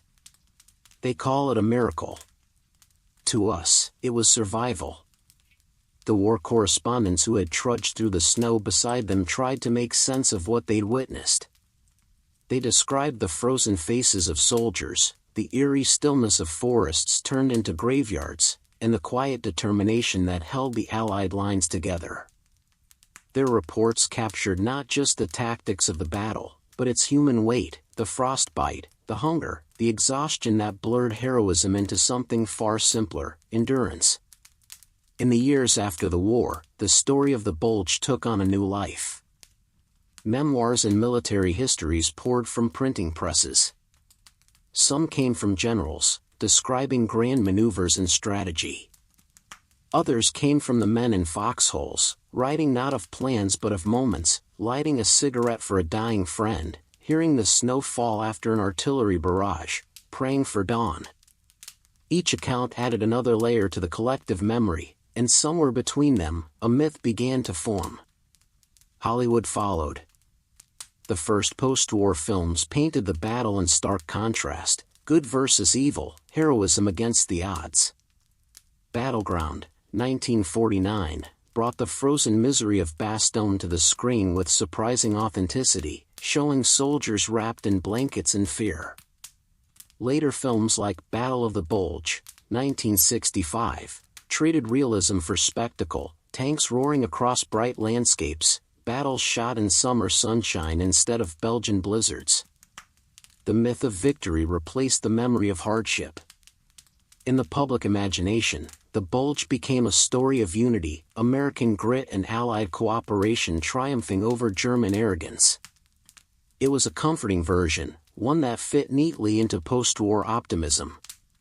The truth, of course, was more complicated. Communication failures, internal rivalries, and misjudgments had nearly doomed the defense. Men froze not because they were brave, but because supply lines had broken down. Entire villages had been destroyed, their civilians forgotten in the grand narrative of heroism. And yet, myth has its place. It was the myth, the story of the men who held the line, that comforted families who had lost sons in the snow, and inspired new generations who never knew the war's cold touch. In time, the names Bastogne, Malmedy, and Elsenborn Ridge became shorthand for courage under impossible odds. Historians still argue over what the battle truly meant. Was it a victory, or merely a failure of German ambition? Was it an act of heroism, or proof of how close the Allies came to disaster? Each generation retells it differently, shaped by distance, by culture, by the human need to make meaning from suffering. For those who were there, however, memory never softened. Veterans who returned to the Ardennes decades later found the forests quiet again, but still haunted. They walked through fields where they once fought and spoke softly to the ghosts that lingered there. One paratrooper, standing in Bastogne's rebuilt square, was asked if he believed in the legend of the Bulge. He shook his head and said, "Legends don't freeze, or starve, or bury their friends in snow. But maybe they keep us remembering. And that's enough." The Battle of the Bulge became more than a chapter of war, it became a mirror. For some, it reflected unity, for others, futility. For the survivors, it was a memory carved into frost, an echo of laughter and fear under a sky that never seemed to end. The myth and the memory coexist, as they always will, victory and tragedy, side by side. The Bulge was not just a battle won, it was a lesson in how humans endure, how they remember, and how even in the darkest winter, stories can keep the cold at bay. When the snow finally melted from the Ardennes, the world began to study what had happened there. The Battle of the Bulge had been more than a clash of armies, it was a brutal lesson, written in frost and blood, about the limits of ambition and the strength of endurance. For the German High Command, the lesson came too late. The offensive had been conceived in arrogance, launched in desperation, and executed in blindness. Hitler had gambled everything on surprise, believing that audacity could make up for exhaustion, and faith could replace fuel. His plan to split the Allied front and recapture Antwerp ignored the simplest realities: logistics, weather, and human endurance. Even before the first shot was fired, the flaws were fatal. Germany no longer had the means to sustain such an assault. There wasn't enough fuel to keep the tanks moving, not enough trucks to resupply them, not enough aircraft to protect them. The terrain itself, forests, narrow roads, and frozen rivers, became an enemy. Hitler's commanders knew it, but none dared say so. They had seen what happened to those who questioned him. When the offensive began on December 16, 1944, it was daring, even brilliant. For a few days, it seemed to work. American lines crumbled under the surprise attack. But without fuel and air support, the momentum couldn't last. The panzers that had surged forward soon ground to a halt, engines silent, crews huddled inside for warmth. What had been a wave of steel became a field of wrecks. The Germans had learned nothing from Stalingrad, from Kursk, from every battle that came before. The arrogance of one man had doomed an army. For the Allies, the lessons were harder, but they endured. The Bulge exposed weaknesses in communication, intelligence, and complacency. Allied forces had believed the war in Europe was nearly over. Many frontline divisions were resting, unprepared for a counterattack. Their intelligence agencies had dismissed signs of German buildup in the Ardennes as meaningless. That overconfidence nearly cost them everything. It was a shock that reshaped Allied thinking. Never again would they underestimate their enemy. The surprise of December 1944 reminded them that even a cornered foe could still strike, and that vigilance must never fade, not even in victory's shadow. But the battle also proved the resilience of Allied command. General Eisenhower turned chaos into coordination, pulling shattered units together under a unified plan. Patton's Third Army, pivoting north through snow and ice, showed how adaptability and speed could counter even the most devastating surprise. Air power, once the skies cleared, became decisive. Fighter bombers ripped apart German convoys, supply lines, and morale. The skies, once gray with defeat, became the crucible of Allied dominance.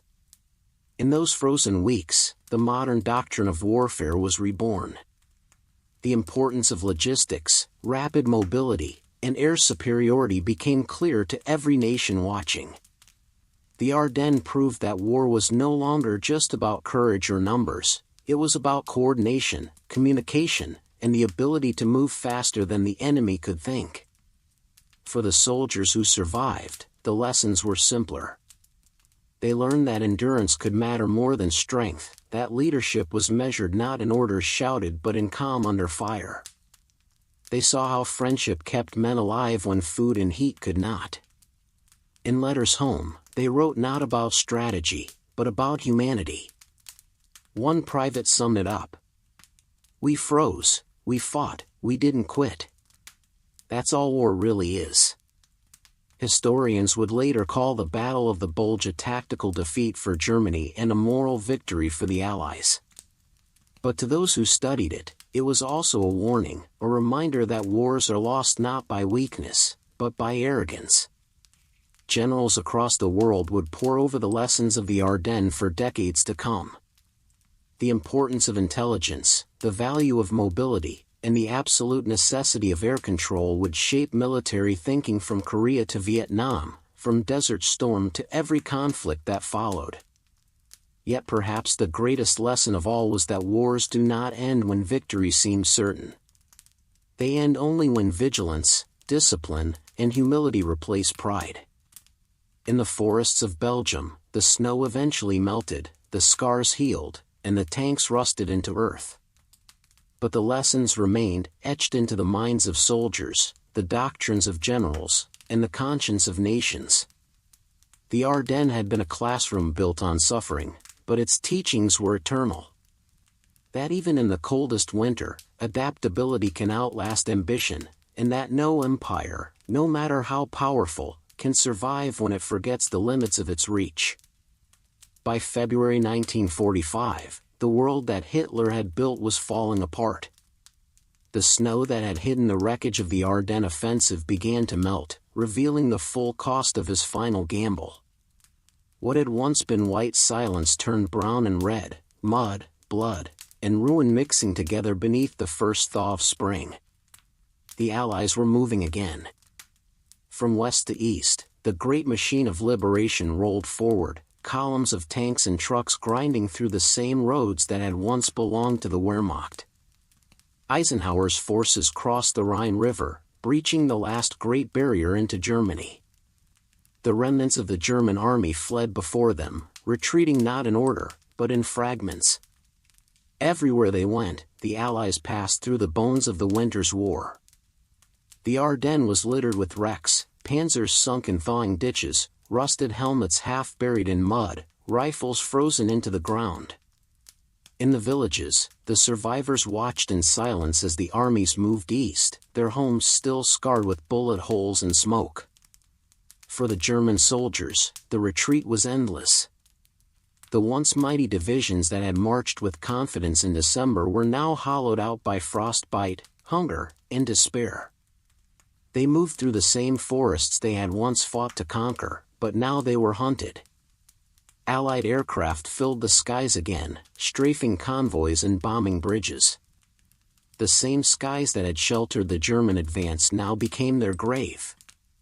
One German officer wrote in his diary as his unit withdrew, "We began this winter believing in a miracle. We end it knowing the gods have left us." The Allies, hardened by the Ardennes, moved with grim determination. There was no more illusion of an easy victory, no expectation that the enemy would simply give up. Every town had to be taken, every river crossed under fire. But now, they fought with certainty, the last barrier had been broken.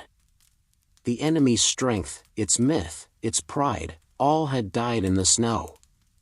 In Bastogne, where the 101st Airborne had once stood encircled and defiant, spring came first.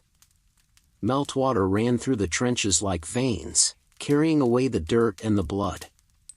Soldiers passing through on their way east stopped for a moment to look at the town, now peaceful under the pale sun.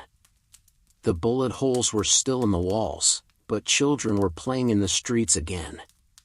Life had begun to return, cautious but stubborn. Across Germany, the reality of defeat was undeniable. The Eastern Front was collapsing under Soviet assault, the Western Allies were crossing the Rhine in waves. Hitler still raged in his bunker, issuing orders to divisions that no longer existed. His dream of splitting the Allies and turning the tide of war had died in the Ardennes, buried under the snow and silence of his own creation. The Rhine crossings were swift and merciless. Cities like Cologne, Remagen, and Bonn fell one after another. The German army, out of fuel, out of ammunition, out of hope, could do nothing but fall back toward the ruins of Berlin. In the fields once filled with fire, nature began to reclaim what war had stolen. Melted snow revealed wildflowers sprouting beside burned-out tanks. Birds returned to the trees that had been stripped bare by artillery. The land itself seemed to breathe again, even as men continued to die upon it. For the soldiers who had fought through the Ardennes, the change in weather felt almost unreal. "It's over for them," one GI wrote. "You can feel it in the air. The cold's gone, and so is their fight." By the end of March, the front had moved far east, but the Ardennes remained a scar on Europe's heart. Thousands of unmarked graves lay beneath the thawing soil. Locals began the slow work of burying the dead properly, friend and foe alike, because winter had kept them waiting. In that final season of war, there were no more illusions of glory. The snow that had hidden so much had melted away, leaving only the truth, a broken army, a dying empire, and a continent learning how to begin again. The Battle of the Bulge was over. The Third Reich's final gamble was gone, buried under mud and melting ice.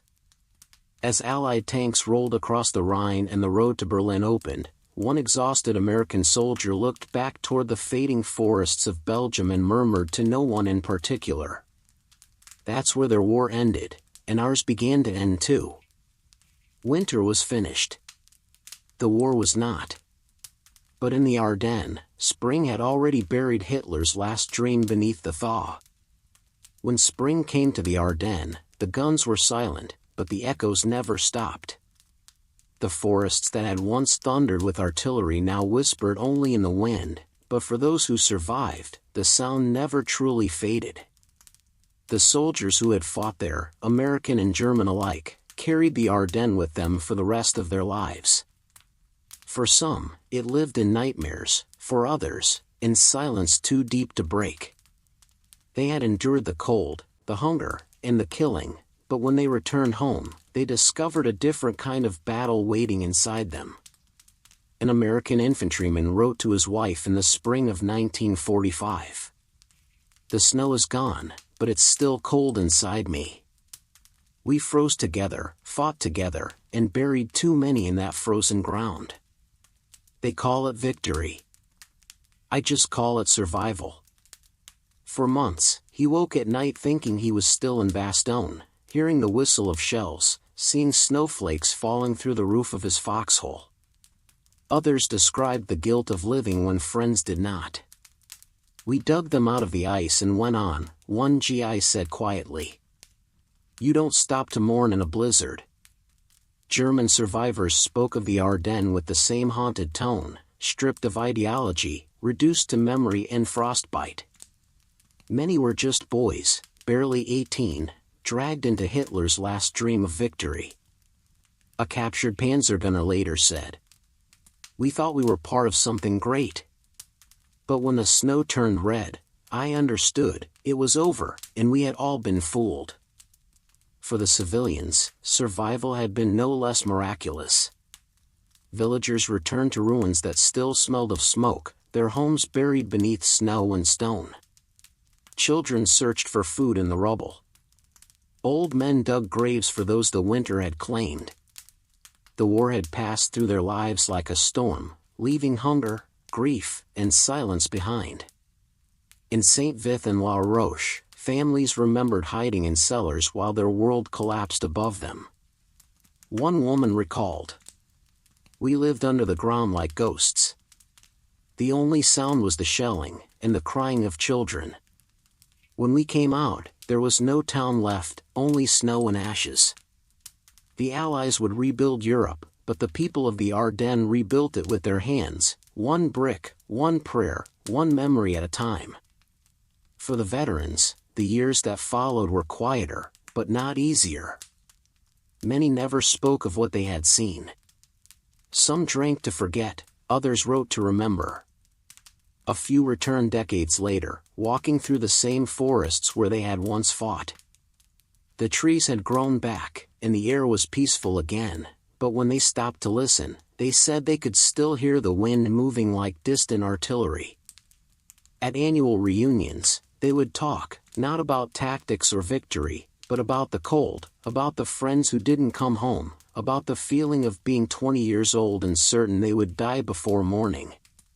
The laughter would come slowly, the stories told in fragments. Every veteran had his own version of the Ardennes, but they all ended the same way, a sigh, a silence, and the look of someone remembering the snow. the Battle of the Bulge was never just a story of armies. It was a story of endurance, the will to live when everything around you froze, burned, or broke apart. Those who survived did not speak of heroism. They spoke of hunger, exhaustion, and the thin line between living and dying. One German soldier, interviewed years later, summed it up with quiet truth. "We were enemies in that forest, but we all fought the same thing, the cold, the fear, and the madness of war." The Ardennes didn't care about uniforms.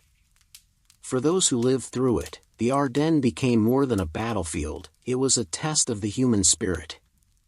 And in the end, that was what survived, not victory, not defeat, but the simple, fragile act of continuing to breathe when the world around you turned to ice. The survivors' winter never truly ended.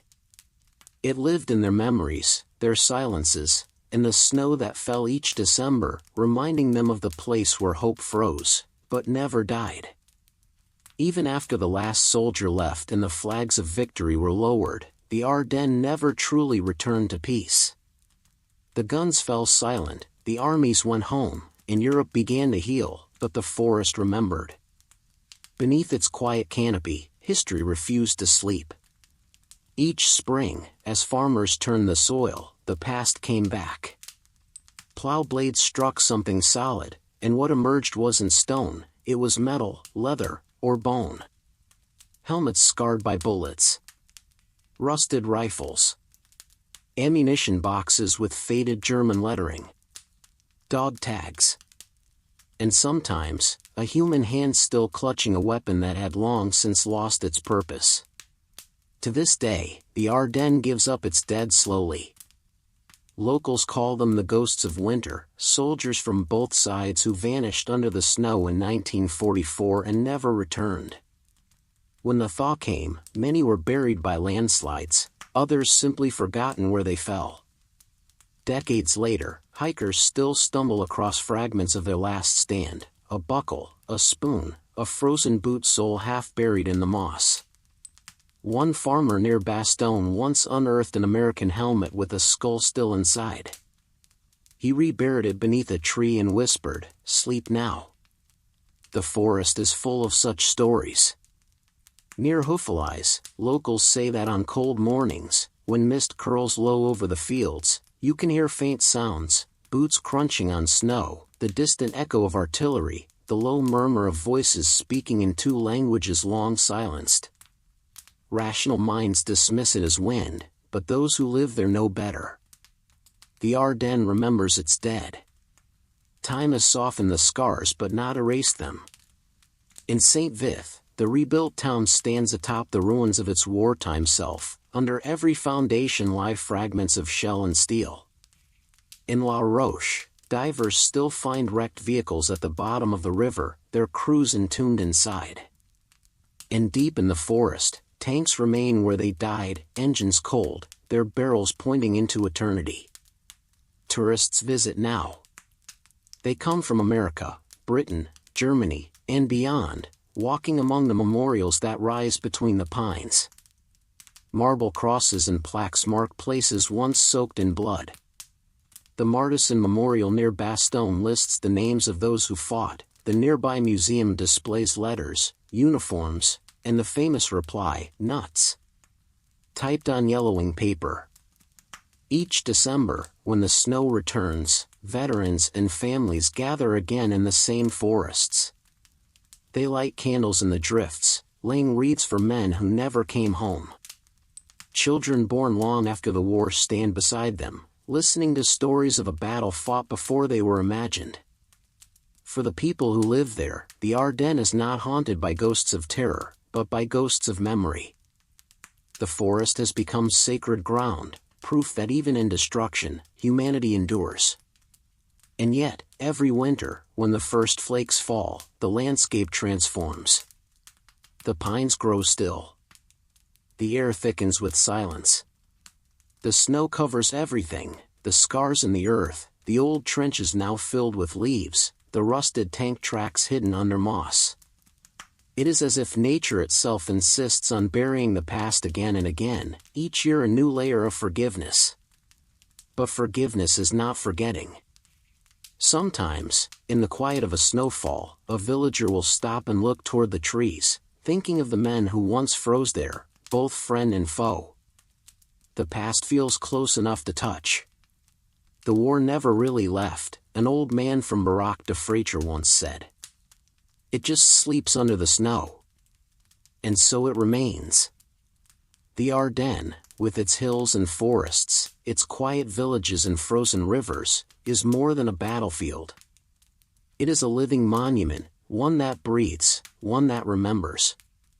The snow still falls each winter, blanketing the land where thousands once fought and fell. It softens the shapes of tanks and trenches, muffles the echoes of the past.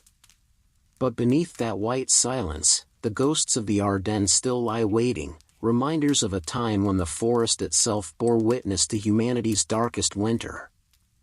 By the time the snows of the Ardennes began to melt, the shape of the war had changed forever.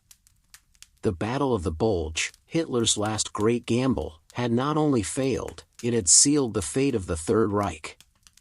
What began as an ambitious counterattack meant to divide the Allies ended as the moment Germany's final collapse became inevitable. In the aftermath, the Wehrmacht no longer resembled an army capable of offense.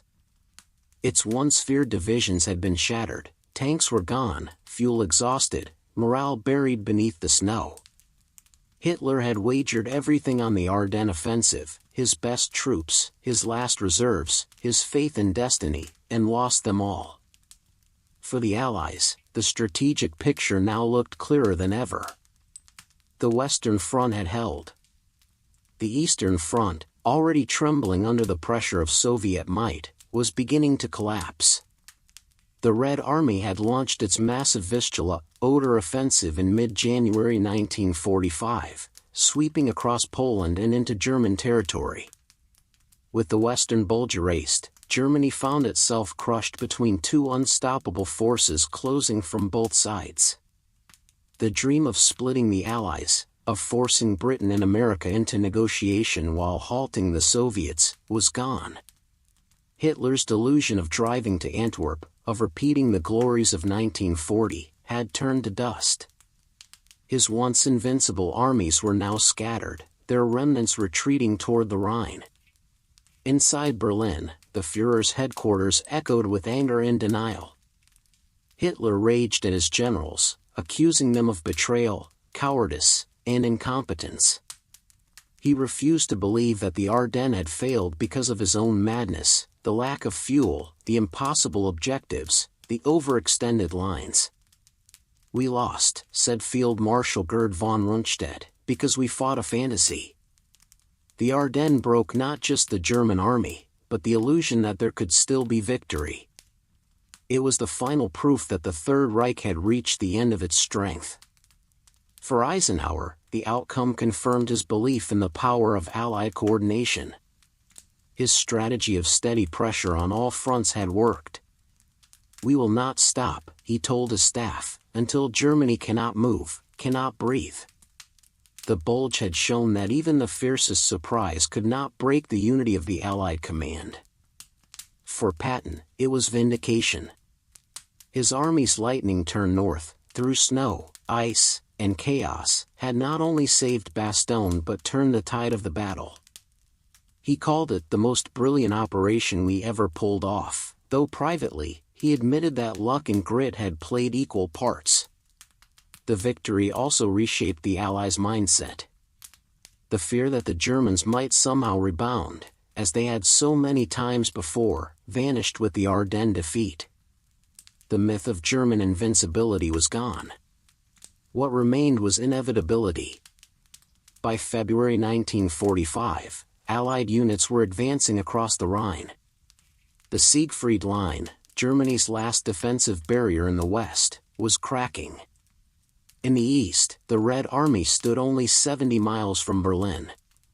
Hitler's empire, once stretching from the Atlantic to the Volga, had been reduced to a dying core, trembling beneath Allied bombardment. The world now understood what the Battle of the Bulge truly was, not a revival of Nazi power, but its death throe. the offensive that Hitler had envisioned as his redemption had instead destroyed what remained of his army. In that sense, the Ardennes was more than a battle, it was a turning point in the end of the war itself. It drained Germany of its last hope, its last reserves, and its last illusions. In a letter home, one American officer captured it perfectly. This was the battle that broke their back. They threw everything they had left at us, and when the snow cleared, there was nothing left to throw. The Ardennes became the hinge on which the war swung from resistance to collapse. The victories that followed, the Rhine crossing, the encirclement of the Ruhr, the fall of Berlin, all began there, in the cold forests of Belgium, where Hitler's last gamble froze and died. When historians later traced the end of the Third Reich, they would mark the winter of 1944-45 as the moment the Reich began to crumble for good. The Ardennes had been meant to revive an empire. Instead, it buried it beneath snow, silence, and the weight of its own impossible dream. When the last veterans left the Ardennes, the battle they had fought began to live another life, not in trenches or forests, but on screens, in books, and in memory. What had once been chaos and snow slowly became legend. The Battle of the Bulge was one of the final great confrontations of the Second World War, and it arrived at a moment when the world was ready for meaning. For the soldiers who fought it, it had been a blur of exhaustion and fear. For those who came after, it became something else, a story of endurance, courage, and the will to survive against impossible odds. In 1965, Hollywood gave that story its first cinematic monument. The film Battle of the Bulge, starring Henry Fonda and Robert Shaw, brought the frozen Ardennes to life on bright, sunlit Spanish hills, landscapes far removed from the real snow and darkness of Belgium. The movie was ambitious and stirring, filled with roaring tanks and grand speeches. But for those who had been there, it was too clean, too warm, too simple. Hollywood made it look like summer, one veteran said. We fought in hell's freezer. Still, for audiences across the world, the film helped define the Bulge. It cemented the battle's image as a clash of titans, the desperate last strike of Nazi Germany against a steadfast Allied line. Its sweeping soundtrack and cinematic scale turned survival into spectacle. The myth of the Bulge was reborn, one where the snow gleamed, the heroes stood tall, and history marched neatly toward victory. In the years that followed, other stories added depth to the myth. Memoirs by men like Charles MacDonald, John Toland, and Stephen Ambrose peeled back the layers of legend to reveal the faces beneath. Their books, filled with personal testimony and battlefield detail, showed what the movies could not: frostbite, terror, comradeship, and the quiet moments between battles when men simply tried to stay alive. Photographers who had trudged through the Ardennes with frozen cameras captured the stark truth. Their black and white images became icons of endurance: paratroopers wrapped in blankets, faces caked with frost, medics tending to the wounded in the snow, tanks emerging from fog like ghosts. Each photograph was both proof and elegy, evidence of a battle that had cost too much to be glorified, but too much to be forgotten. Historians still argue about what the Battle of the Bulge really was. Some call it a miracle of endurance, the finest hour of an army that refused to collapse even when caught by surprise. Others see it as a failure of preparation, proof that the Allies had grown complacent after Normandy and underestimated their enemy one last time. Both views are true in their own way. The Ardennes was not one story but many, a failure, a triumph, and a tragedy all at once. Over time, the narrative softened. The Bulge became less about generals and more about people, the soldiers in foxholes, the villagers hiding in basements, the medics who kept men alive in the cold. Their stories became part of the cultural memory of the 20th century, resurfacing in films like Patton, 1970, documentaries like The Battle of the Bulge, The Lost Evidence, and series like Band of Brothers, which brought Bastion's siege to a new generation. In these retellings, the battle shifted from history to heritage, a testament to the endurance of ordinary people in extraordinary circumstances. It became a symbol not of victory, but of perseverance. For the veterans who returned to the Ardennes in old age, the monuments and the movies were secondary. They walked the fields quietly, often with their families, tracing the lines of old trenches hidden under moss. Some wept, some smiled. Many said nothing at all. One man, standing beside a tank memorial outside Bastogne, simply murmured, "It's not about the glory. It's about the cold, and who made it through." The battle they remembered was not the one in color reels or museum displays, it was the one of frozen feet, of hunger, of laughter shared in the face of death. The Battle of the Bulge became one of the defining stories of the Second World War, not because of its victory, but because of its humanity. In the forests of Belgium, men discovered what endurance meant, and in the decades since, the world has remembered them not as soldiers of conquest, but as survivors of winter. From battlefield to legend, from suffering to symbol, the Bulge remains frozen in time, a story retold not to glorify war, but to remind us how deeply human courage can run when the world turns to ice. When the veterans of the Ardennes grew old and the battle faded into history books, the snow still fell over Belgium each winter, soft and quiet. It covered the same ridges and roads where so many had fought, bled, and vanished. Time had reclaimed the land, but memory never left. The Battle of the Bulge, the last great German offensive of the Second World War, had become something more than a chapter of war. It had become a testament to endurance itself. For the men who survived, it was never simply about victory. It was about holding on when everything around them broke, the cold, the hunger, the fear, the silence after a shell burst and the snow settled again. They didn't see themselves as heroes. Most never spoke of what they endured. But when asked what the battle meant, they would say, "We just didn't quit." That, in the end, became the true legacy of the Ardennes, not the strategy, not the maps, not the speeches, but the quiet, human refusal to give up. For Germany, the battle was the last breath of a dying empire. Hitler's final gamble consumed his last tanks, his last fuel, and his last illusions. What had begun as an act of defiance ended as a collapse, a final turning point that left the Reich defenseless. After the Ardennes, the war could no longer be won, it could only be endured until the inevitable end. For the Allies, it was a trial by ice, a test of unity, courage, and resilience. They had entered the Ardennes unprepared, complacent, weary from months of fighting. They left it hardened, unified, and utterly certain of victory. The Bulge taught them the price of endurance and the value of adaptability. It was where the Allied armies proved that morale, communication, and sheer determination could outlast even surprise and suffering. The Ardennes became both a grave and a classroom. It buried tens of thousands and educated millions. Soldiers learned that war was not won by glory but by persistence. Nations learned that strength lay not in power, but in solidarity. Every year since, when the snow returns to the hills and forests of Belgium and Luxembourg, the people remember. The towns of Bastogne, La Roche, and Saint-Vith still hold memorials for those who never came home. Children lay wreaths where tanks once burned. Survivors, fewer with each passing year, come to stand in the cold once more, not to mourn, but to bear witness.